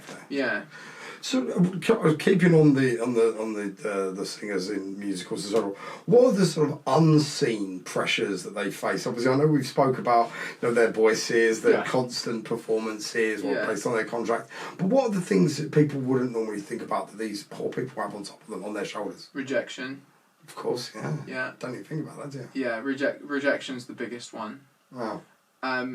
Because for every show that you book, you might have done 80 auditions that you weren't right for. That's crazy, isn't it? And actually, since COVID, one of the biggest things that changed in COVID is that self-tapes became a huge thing now. So first round of a Broadway audition is almost always taped at home. And then your callbacks would be in person, or maybe even the second callback might be in person. Which means that it's a good thing because you can audition from all over the country. And that's great. But a lot of my students will do 8-9 self-tapes a week. Yeah, it's crazy. Yeah, if they have really prominent agents who secure a lot of auditions for them, and to be constantly told it's not right, you really have to learn. First of all, to audition and then completely forget about it. And if you hear back from it, that's great. But fine, you send it off and then you don't expect to hear anything. And that's the norm. And then know that most of the time it wasn't to do with skill, but it might be something so boring as you were two inches taller than the lead and we can't have that. Or, or you didn't look right for it. Or so it has to. You're there to kind of fulfill someone else's vision. Of course, I appreciate that. And to be like a cog in the machine. So. What trivial rejection reasons though, like? All sorts of things. Nuts. Yeah, all sorts of reasons that. Yeah, and actually, you normally don't get a reason. But, So, what's the market like? And to give some context to this question, looking at supply and demands. Yeah. Now, how many people are actually trying to get into musical theatre or into Broadway, into West End, whatever, now in comparison to, say, 10, 20 years ago? And then on the other side of the coin, how many musicals and therefore roles are readily or are open or are available? And where do the two find the balance? I would say that it's becoming increasingly competitive. Okay. Well, because of less roles or more people? More people. Okay. I don't think there are fewer roles. I think that it's probably more competitive in America than it is here. Okay. That might be unfair, but I think that's the case. I suppose, sorry to jump in, but your point a second ago about the accessibility, being able to, do your home tapes, your self-tapes, send them in. In theory, you could do that in any country, right? Do you find a lot of international roles are opened up to the UK market as well? And you get a lot of people doing that? Normally, unless it's a large role, you would probably need... already have to have work authorization. So it's more domestic in that sense. Yeah. So let's say if I had a really, really big agent and they were looking for the perfect person to play Elder Price and Norman on Broadway, you could be put forward for it, and then your agent would sort out your work authorization. But most of the time, most casting calls will say must live within 2 hours of New York, must live within the tri-state area, or must live near LA. Oh, really? So it's actually like not even just country, it's like literally within the perimeter and within a radius of X from where they are. Sometimes. That's crazy. Yeah.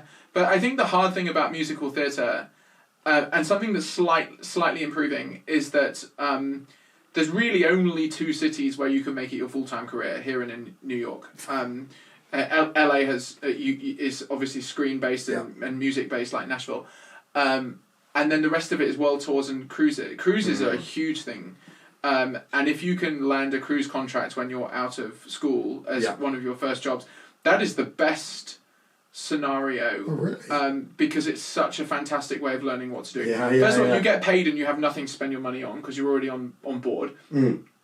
A lot of the ships have theatres which are equal, if not greater, in specification to West End theatres. It's just the most amazing learning opportunity for people to go and do a show on a ship. And also you get to see the world a little bit as well, right? There's a lot of benefits there. Yeah. So coming back then, so looking at your, and maybe even just to focus on the self-tapes, unless there's any sort of other element you think would be a good point to raise here. But what would your advice be to someone who's trying to differentiate themselves from other applicants or other auditioners? Yeah, that's hard. That's hard. There is a bit of the classic adage of showing things that are unique about yourself. So I'll just give you an example. I have a student at the moment who there is currently an open Instagram-wide search for casting for the Dolly Parton musical. Okay. And I have this little girl who's just got so much personality. She's fabulous. and she sang a song for it and put it on Instagram, and it went really hugely viral. Fair play. To the point where Kristen Chenoweth's writing to her being like, I love you so much, call me anytime, all this kind of stuff. It's fabulous. And she she did like a few like yeehaws and dressed up in like the Dolly Parton like gear, and it was, aside from really fabulous singing, it was just, the whole thing was so adorable. But self-tapes are hard to make yourself stand out because absolutely, of course. Because you have to do it in front of a blank screen. You slate, you say your name, height, what you what you're gonna say, or whatever they ask for, and then you have 30 seconds to sing. So most of the time, it's like a vehicle for getting rid of the people who are obviously not going to be there. And then if you are like kind of strongly in the offing, then you might have a chance to do a little bit of work with in the later stages. They'll see how open you are to being directed and stuff like that. But yeah, no, it's very, very difficult to make yourself stand out, and that's why I think open casting calls are very, very hard to.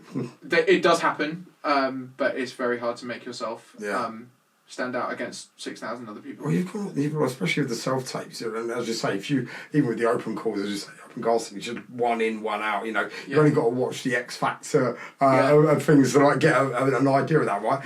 As I say, it's so split second and barely any attention from the people that are watching. As silly as it sounds, would things like, I don't know, dressed as a clown, just to be like, he's got a great voice and he's dressed as a clown. I know that's a stupid example, but I'm just like trying to spitball here. Would something like that, because obviously if you're only saying your name, your height, and then sing a song, how do you get your uniqueness across? The only thing is aesthetically, right? I would say. Is that something that is that going to go down like only if you're applying to do something that's relevant to it? Fair enough. Really.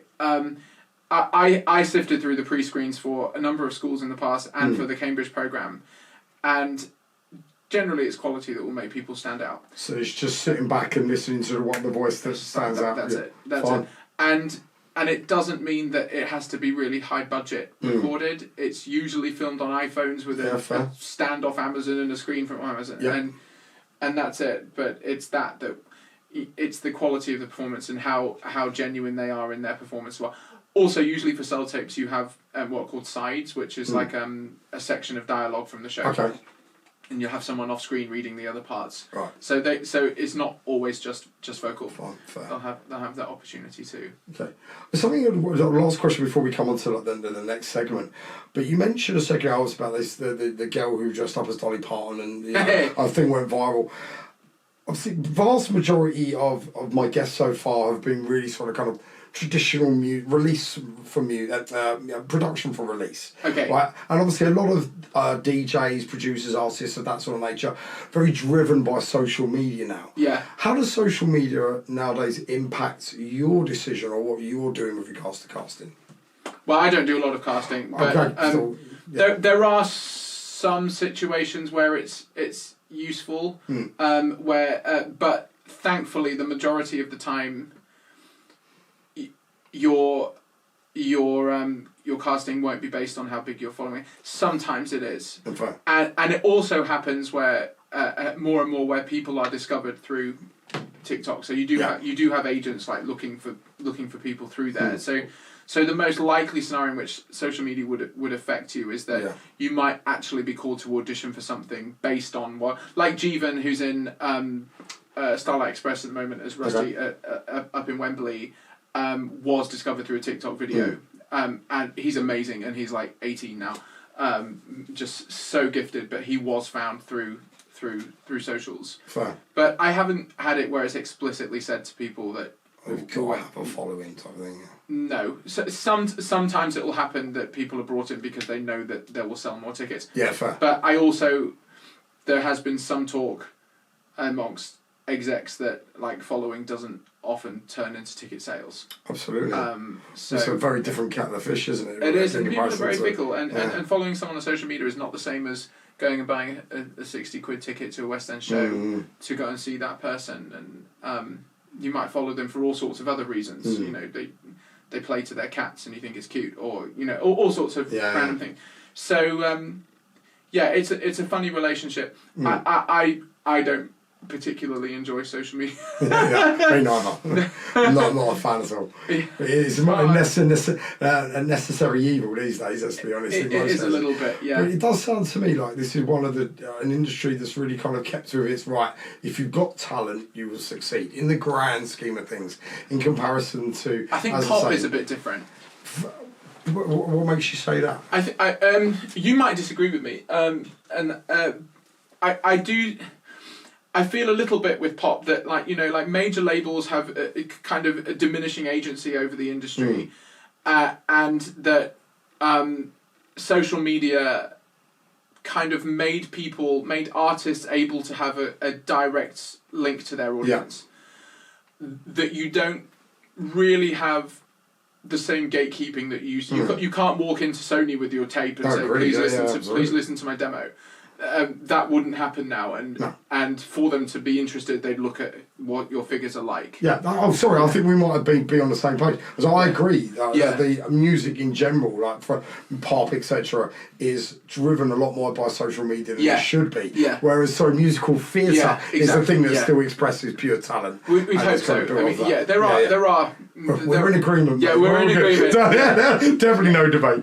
No, yeah. I mean, obviously there are times when people are cast because you know that they're going to sell tickets, and we have to be pragmatic about these things. But yeah, especially if it's a new show, you want a name.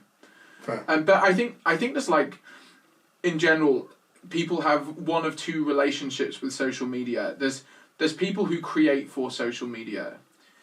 And then there's people whose social media is a reflection of their life and what they're doing in the real world. Well, they tell you they're doing it. Yeah.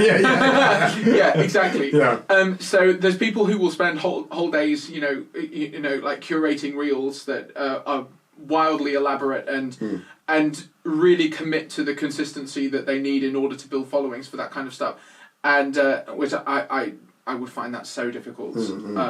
And I think I probably would find it hard to be like, well, how come half the people watch this one that compares this, and all this kind of stuff.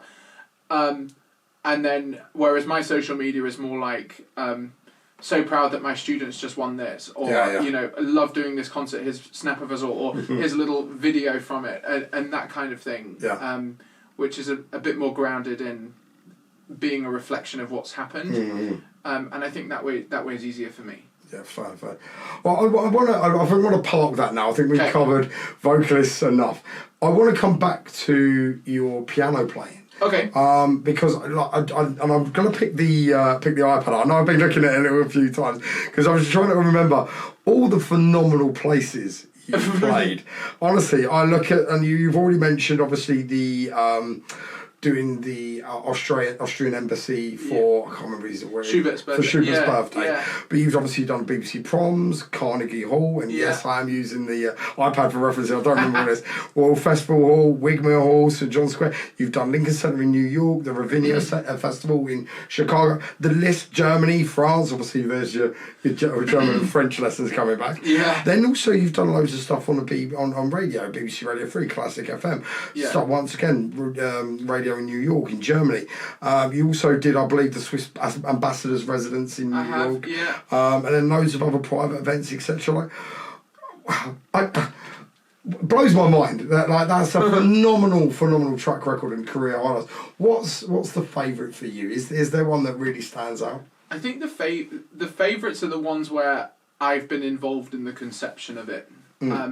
So it's not necessarily the most prestigious building. I mean, obviously Carnegie Hall's a wonderful place to play. It's a most beautiful, stunning building. Fantastic acoustics. It feels intimate, even though it's like 3,000 people. It's amazing. But the things that I hold a special place for are, for example, when I was a student at Cambridge, I got a group of 16 of the college choir to come to my hometown. Amazing. We did, it was phenomenal. We did 2 concerts and we did a Cambridge style dinner, which was like a black tie dinner, and the choir sang the grace and a little performance afterwards. Love it. And then, we put concerts on in places that hadn't had concerts like that for decades. That's cool, man. And I felt so much responsibility for it. And I loved, and then... it was your baby, right? Yeah. And I've done concerts and curated them for like NSPCC, local NSP. Amazing. And I love doing things like that because I can really get my teeth into those. And when you do something like Carnegie Hall or any of those other places, you're told what you do, and you go along in the afternoon and you do it, or in the evening, and that's kind of the extent of it. It's not where you've been shaping the entire experience for people. Fair. So whilst they're wonderful and fantastic, the things that have a very sentimental meaning are those other ones. Yeah. Is there, for you, is there a difference between what your favourite was emotionally and maybe technique or artistically? Obviously, you've made a point about you being very big on technique. Yeah. But so is there something that maybe stands out a bit more there from an artistic perspective? I don't think so, because I think the beauty of it is that what would be expected for Carnegie Hall is taken to Grimsby. And it's like this snapshot of stuff that happens there, and so I would hope that I took the same level of artistic integrity to that. Good stuff. I certainly wouldn't approach it in a different way. There's no like blasé about it. Well, actually, you might have answered my next question already then, because I was about to say, is there a different mindset or a different sort of, let's say, preparation regime that you have in comparison to doing a small place to a big place? I'd like to think not. Okay. Yeah, it goes back to what we were saying earlier. I try and focus on the task in hand, and the task stays the same. Yeah. And if it didn't stay the same, I think it would be very hard to deal with. So you sort of block out the noise. Fair. And this is why artists have often such extended like riders of what they want in their dressing room. Oh, it has to be a brown sofa, and I need carrots and hummus before I go. Because people like that familiarity. It's that comfort, And then they know how to relate to that. Yeah. And and I think I try and prepare everything the same. And, like, the aim is that the music is served properly. Fair. So it doesn't change based on where it is. If for anyone out there that perhaps does get a bit nervous, and I appreciate you had your comments earlier about, and even now, about trying to just familiarise yourself and practice as if you are in front of a load of people. Yeah. But if someone that's maybe having difficulty with that, or just generally does get nervous, do you have any advice for them how to deal with it? So I think the thing that helped for me in the beginning, the first thing that helped me with nerves, is sort of dismissing the notion that it's about you, and reframing performance as a kind of shared experience. And you're in the privileged position of kind of leading that shared experience, but people are there to hear the thing. Yeah. And it's your job to do that. And that doesn't. I think that goes even if you're like global superstar like Adele. People are still there to be moved by a piece of music and to have a story told to them, whether that's with words or not. And as soon as you know that that's what your job is, it should take out the ego part of it, which is where a lot of nerves comes from. Is am I going to be good at it? Am I going to do this? Is it going to go wrong? Will I forget the word? Yeah. All that kind of stuff, and know why people are there. Then it helps. Is there a moment that's kind of put you aback like throughout your career? Is there like any time you've got up on stage and been like, oh shit, hang on a minute, I think I was ready for that?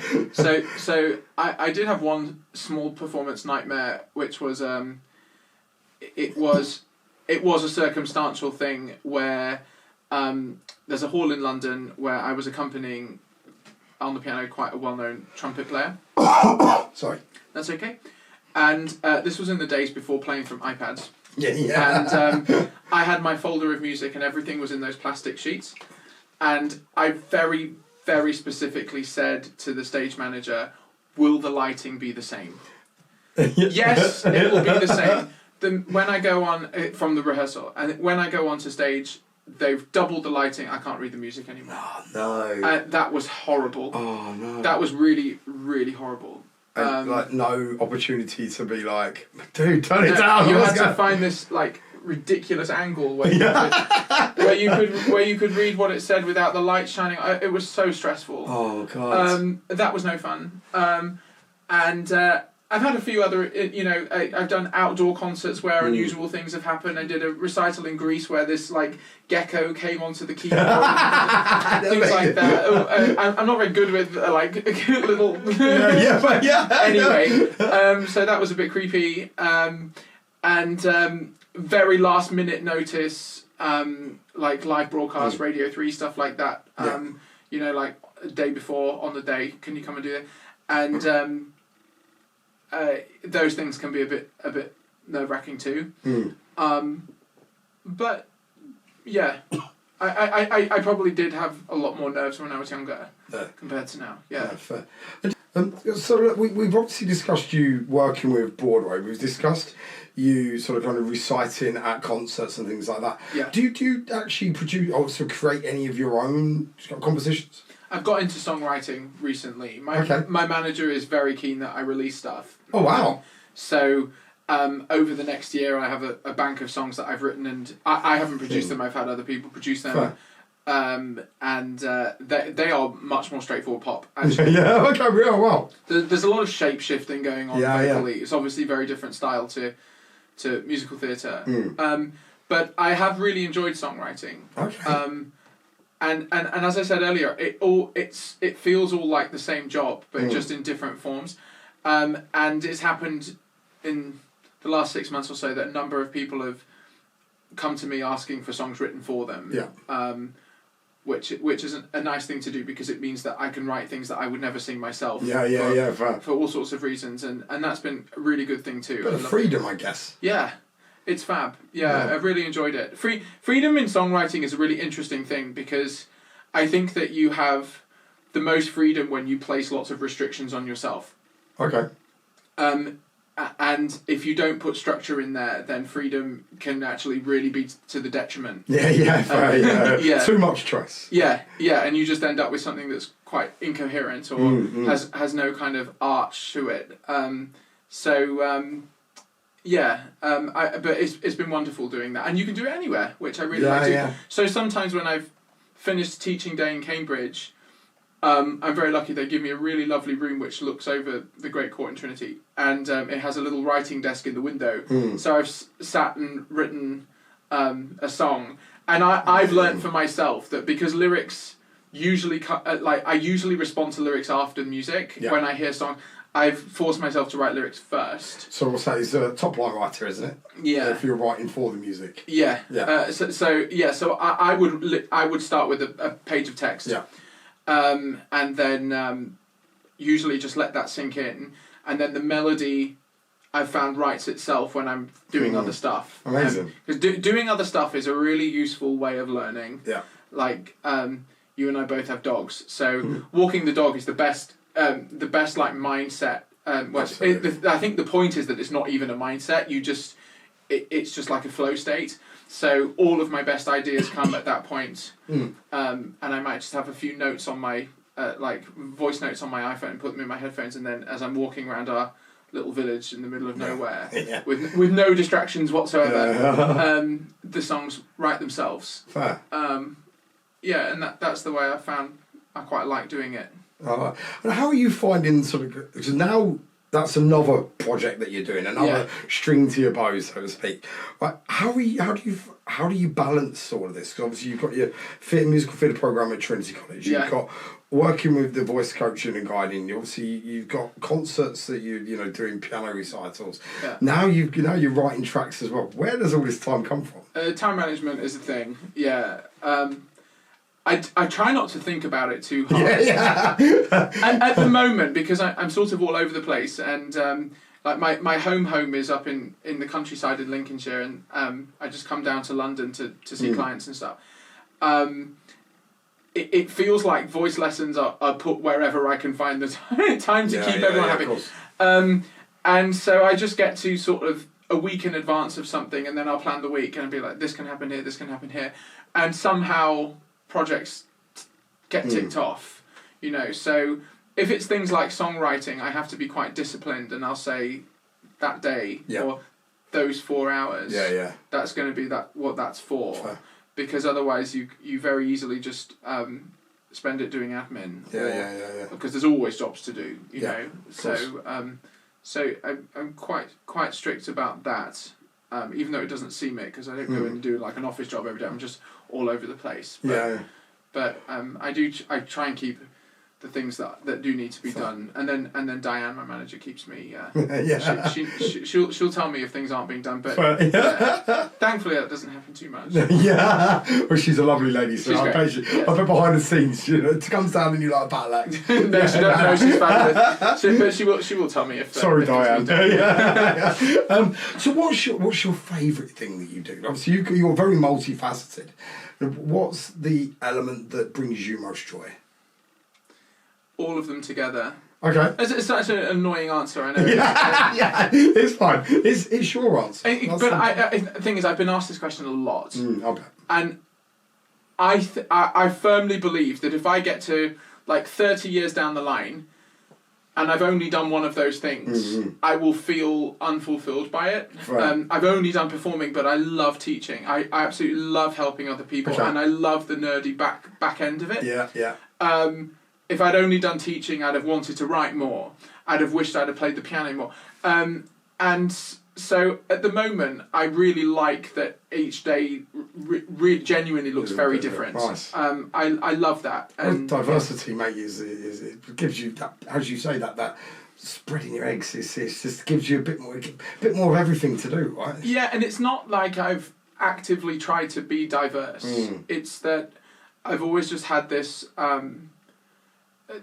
This notion that opportunities should be followed, if they feel aligned, and things have opened to me. I when I was at the academy, I didn't think, in 5 years you're going to be spending time coaching, a lot of time. That wasn't what I thought I would do, but I think that if you open yourself to certain things, the universe is really good at providing the things that you make known that you're open to. And I think the universe told me what what wasn't so aligned. And I think the whole COVID lockdown and all of that kind of stuff was, in a way, a very crystallizing moment for me, because I was doing so much of the performing, and a lot of the venues and things you read out were pre-COVID. And I found when those concerts were cancelled that I didn't miss them as much as I thought I would. Fair. Okay. I like doing them, but I also love running my business and doing and helping people and teaching, and I like that. So I think it actually really helped me just kind of stumble into what feels good. Fair. Well, coming across from what helps you to how you help other people, and I'm conscious I don't want to retrace old steps, but obviously all you're doing on the academia side, how do you help its students sort of then take that transition into the real world and trying to get auditions and working, and how do you help them sort of go with that? Well, I have a good team around me who fill in the things that I wouldn't call myself an expert in. Fair. Really good career consultants and management this side of the Atlantic and also in New York. And really good drama teachers. I have a really good network of people who are able to get people into the right places. And sometimes just learning with a teacher who also in your same, with that same teacher have been a lot of people who've gone into the industry and kind of household namey, means that just the act of putting them in those communities means that a lot then become self-fulfilled. Yeah. The good thing about musical theatre is that there's a relatively structured pathway into it. You create your reels and your assets, and you you either go to a showcase and perform, or you send them into agents, and your goal is that you get representation with headshots and all this kind of stuff. And it's fairly kind of cut and dry what you have to do. And then obviously the hard part is booking roles, but getting you into the room. If you've worked hard at a high level and your assets are strong enough, that bit is more straightforward than trying to become the next pop act. Yeah.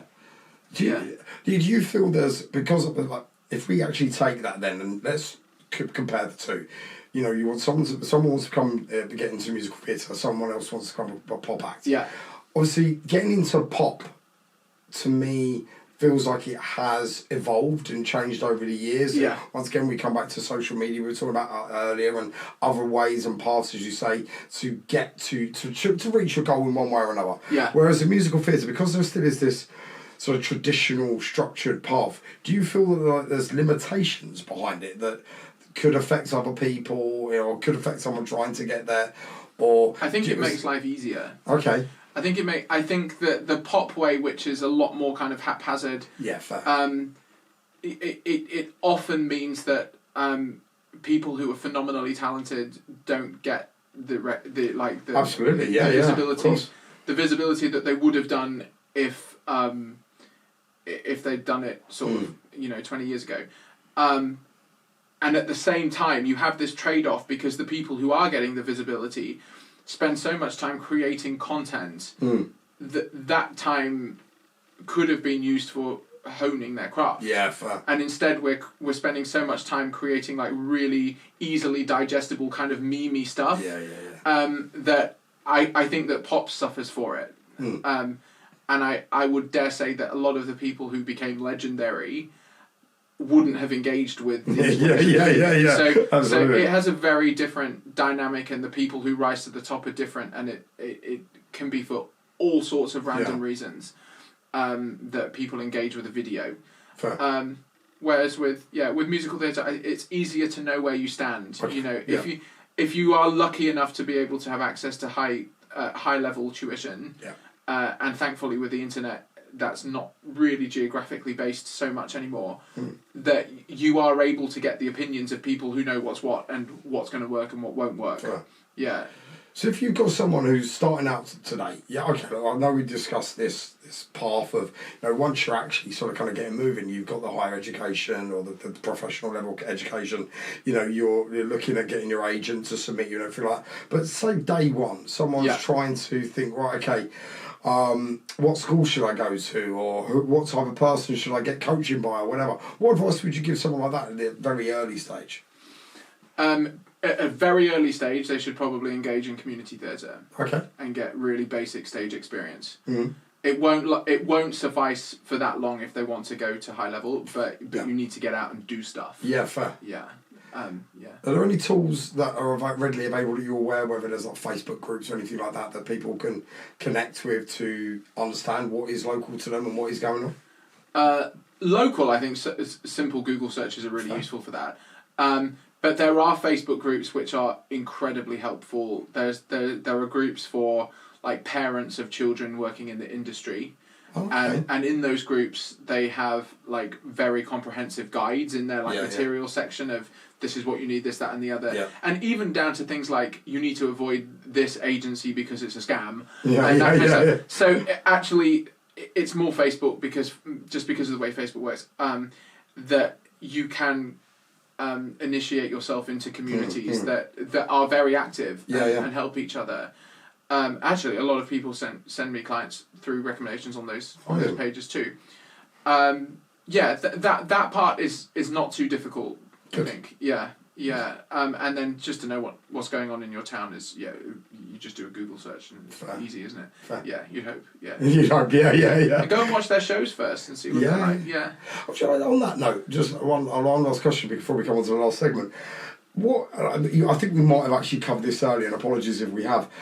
But musicals, how are they faring generally in the industry? Are they still as popular or more popular, or how has things changed over the last whatever many years? I'd like to think they stay as popular as ever. Good. I think there's been a number of shows come into the public conscience that have made musicals feel more mainstream.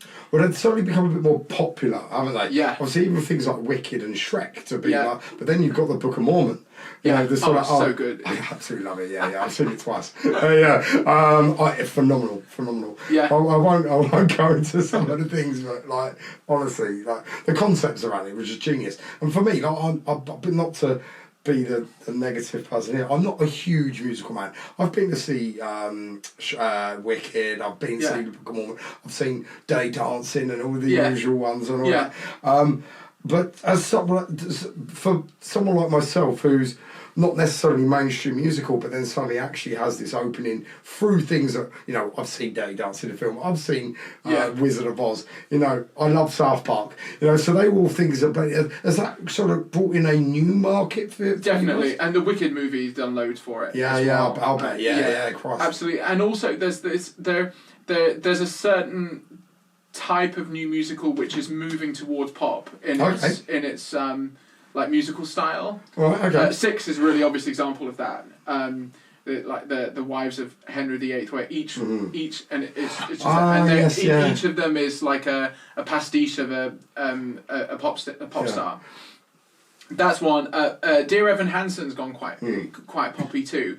So it's not like if people say Broadway to me, I don't think of like the old Rodgers and Hammerstein. Much as I adore, you know, Carousel and Oklahoma and stuff. It's actually really relevant, and it does track quite well what's happening in like commercial music. Yeah. Because obviously the thing is you always got the battle, and I think you mentioned this earlier on, right? Is the lack of attention from people these days. You know, if you're at home, you know, because musicals can be quite long. So trying to be engaging and captivate an audience who have the attention span of a goldfish, I suppose that embraces its own challenges in its own right. Well, you know, I think about this a lot because I don't know if you listened to LBC, but there was a really interesting chat with James O'Brien about why do people go to the cinema when they can watch it at home? And theoretically you can create a fabulous cinema at home with a really great TV and fantastic sound system. And I think that the thing that social media will never replace is that actually people want experience, and it's the same with the cinema. Absolutely. It's the same if you have, if you're set in a routine, like a life routine, the act of on a Friday night meeting with 5 friends and going and watching something in a place that's not your home is something that's quite essential to being human, I think. And you're all sitting there watching it. You're not sat there half on your phone, half watching on a screen. You've gone out and you've done something. And then someone says, what did you do yesterday? Oh, I went to see this. And that's the thing that makes life interesting. And so I think that we will get to a point with social media where I'm hoping people get sick of it, and I think there are there are apparently growing movements for like young people to have like simple phones that don't have TikTok and stuff. And you know, we can go out and have an evening, and there's something magical about it that I don't think you'll ever replace. I mean, I went to see the Great Gatsby a few weeks ago. And I loved it so much that I booked I'm going again tomorrow. Good luck to that. Literally, before I got home, I booked it again. And I wrote round some friends like, you have to come. I can't let you miss this. And I don't think you can replace that. I don't think you'll ever replace that. The excitement of like the live theatre and it might go wrong and how did they do that and all of this. And I love that. So it's experience. I must admit, like kind of one of my favourite experiences, very closely related. I went and saw Macbeth at the Vienna Opera House. Wow. So it was. I've always wanted to go to an opera in Vienna. Even though I know it's Italian, you probably should do it there. But Vienna, I don't know why. Probably because it was in Mission Impossible or something like that. But I just had this idea of like that's like the pinnacle of like cool. Trying something new, getting in a tux, going to Vienna. And I was massively overdressed. Like it was clearly a normal night. But I was like, I'm going to Vienna Opera House. I'm going to watch Macbeth. I'm putting my tux on. I did not care about anyone else. I was in my tux. And I'll tell you, it was one of the most artistic interpretations of Macbeth I've ever seen in my life. It was the weirdest thing. I won't go into too much detail. I'll just tell you about one part of it. Basically, it was like done on like it was really clever up there. They've got like a angled stage. So when people at the back, and so when the people at the back, they were made to look really, really small. It was really, really clever. But anyway, it was literally 1 or 2 people were the main actors, but with this like sort of kind of extra cast. But what they did is they made all the women and men topless. So you got boobies everywhere, etc. But on the bottom, they gave everyone a fake nude front, but for the opposite sex. So you've got all the topless women with fake dinglings, and then all the men with fake vaginas. And they were just like just getting into a circle and just randomly singing like songs which I've seen Macbeth. I've read the book. You know, we've all been there and done that. But it's one of those ones where afterwards you come out and you're like, what just happened? But it was such a cool experience. And just walking in there into that main foyer, up the stairs, it's so elaborate and so beautiful. Yeah. As you say, you've got your tux on. Like, you're taking your place in history. It was really, for me. It was that moment, and it'll be an experience I'll never forget, especially because of the fake dinglings of the ladies. There you go. I love going and seeing different things. I took my mum to see King Lear in Korean last year. Oh wow! Okay. And it was like a Korean folk opera setting, and it was so amazing. It was at the Barbican. It was all in water. They flooded the stage, and it was all they were in the water. Oh. And it was all sung in this like Korean folk opera, which I'd never heard before. It was basically belting for 3 hours. It was incredible. Obviously, all with translation above it and everything. And if that came on YouTube, I wouldn't think I'm going to sit and watch that. For 3 hours anyway. Exactly. But God, it was amazing. Definitely not going to put my tux on. No, I'm just downstairs with a dog. So I don't think musical. I hope that musical theatre continues. We have Les Mis has been running for how long? 45 years. Hamilton as well. We're down in Victoria. It's Victoria's become quite a bit of a front for musical theatre. Well, Wicked is about 20 years there now. Yeah, and then Hamilton's 13? Something like that. Am I right? It's probably about that. Crazy. Phantom's been going since 85 or something. Yeah. It's amazing how the runs that some of these musicals have. Like you see some coming, they're in and out in 6 months. I appreciate that was their plan. Yeah. But to have something run on for that length of time, even Book of Mormon now, that's got to be 10 years, not more. Yeah, it's amazing. That's fantastic. And it just becomes a thing to do. It becomes like the thing. It's not all tourists, but a lot of it is like it's on their agenda. We have to go and see this, that, and the other. So it's fabulous, isn't it? It's wonderful. Yeah. Good. Well, look, coming on to the last. Thank you for that. Coming on to the last section, Cameron. And I really appreciate your time today. Thank you so much for coming over. Pleasure. But I always like to look at what's next. Okay. So you are multifaceted, as we've already discussed. You know, concert pianist, trained in Juilliard. Phenomenal. Still love that.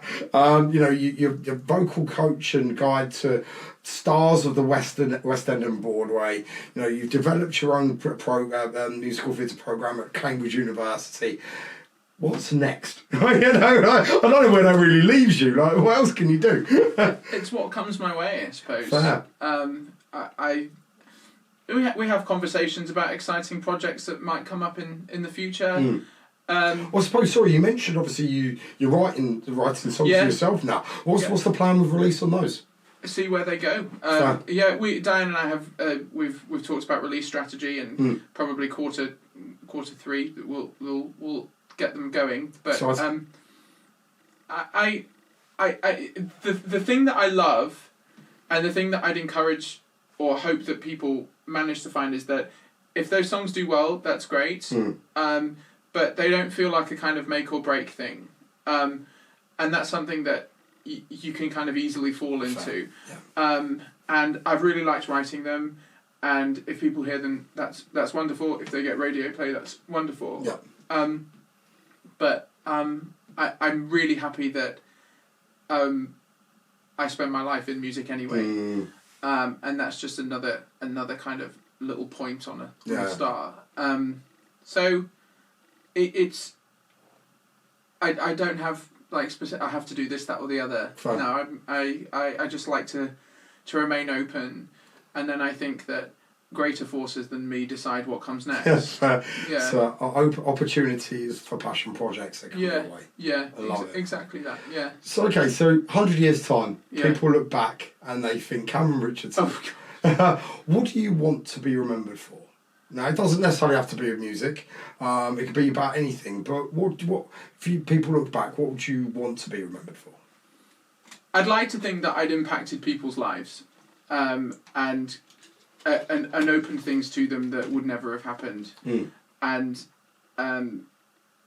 it's fed back that I've done that for students, and I love that. Absolutely, I really like that we do have kind of like a real world impact as educators, and I hope that kind of stays in the trajectory. Yeah. Good luck to you. I gotta say. Actually, you know what? There is one last question. Just jumped into my head. Yeah. Living or dead, who is one person you love to have collaborated with, or love to collaborate with if they're still alive? Stephen Sondheim.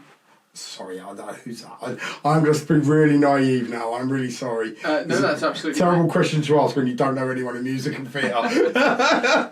Stephen Sondheim is one of the, if not one of the greatest Broadway writers, composers, also lyricist, phenomenal lyricist. Wrote things like lyrics to West Side Story and things, but then his shows were like Company, Merrily We Roll Along, Follies, Here We Are, which I saw last week at the Barbican. He died recently, but he undisputed genius. Just so clever.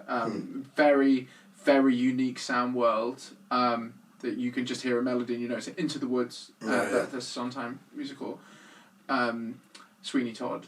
They're all Sondheim. Amazing. And they're incredibly complex, but so beautifully done that doesn't alienate people from them.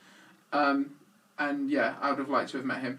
I'm sure he would have, terrified me. And this is all complete rubbish, but that's fine. I would love that. I would love Sondheim to tell me that everything I do is rubbish. Just to have that acknowledgement. Yeah, exactly. Yeah. Well, is there anything else that you think we might have missed today, or any extra, additional advice you've got for people out there, whether they're aspiring to be Broadway singers or so actually wanting to be, more in the realm of education and teaching? I think as far as generalised advice goes, I'm a great believer that you have to start things bad to do them well. Right. And I think that the fear of doing it terribly should actually be something that excites you. It's the same with blank canvas. I know a lot of composers and arrangers who hate the first few days of a project because they're terrified or overwhelmed by it, whereas my first few days are spent just doing hundreds of voice notes on an iPhone, and then it all kind of seeps in. And yeah, I think you have to love that you've started bad and love the process of learning from it. Right. But you can't learn if you've not done it. So and I that's an important thing to me. Fair play. Well, look, Cameron, unless there's anything else, buddy, it's been a pleasure. Thanks for coming on. Thanks for having me. No. And that's a wrap on this episode of Beats Learning. Massive thanks to Cameron for sharing such insight and heart. From technique to mindset, his approach to coaching is something every performer can take something from. Apologies again for the audio quality this time. We had a bit of a tech kick up with one of the drives, but we're back to full quality next episode. If you still enjoyed it, and I hope you did, hit like, subscribe, and share it with someone who will love it too. Thanks for tuning in. I'm Ben Davenport, and I'll catch you next time on Beats Learning.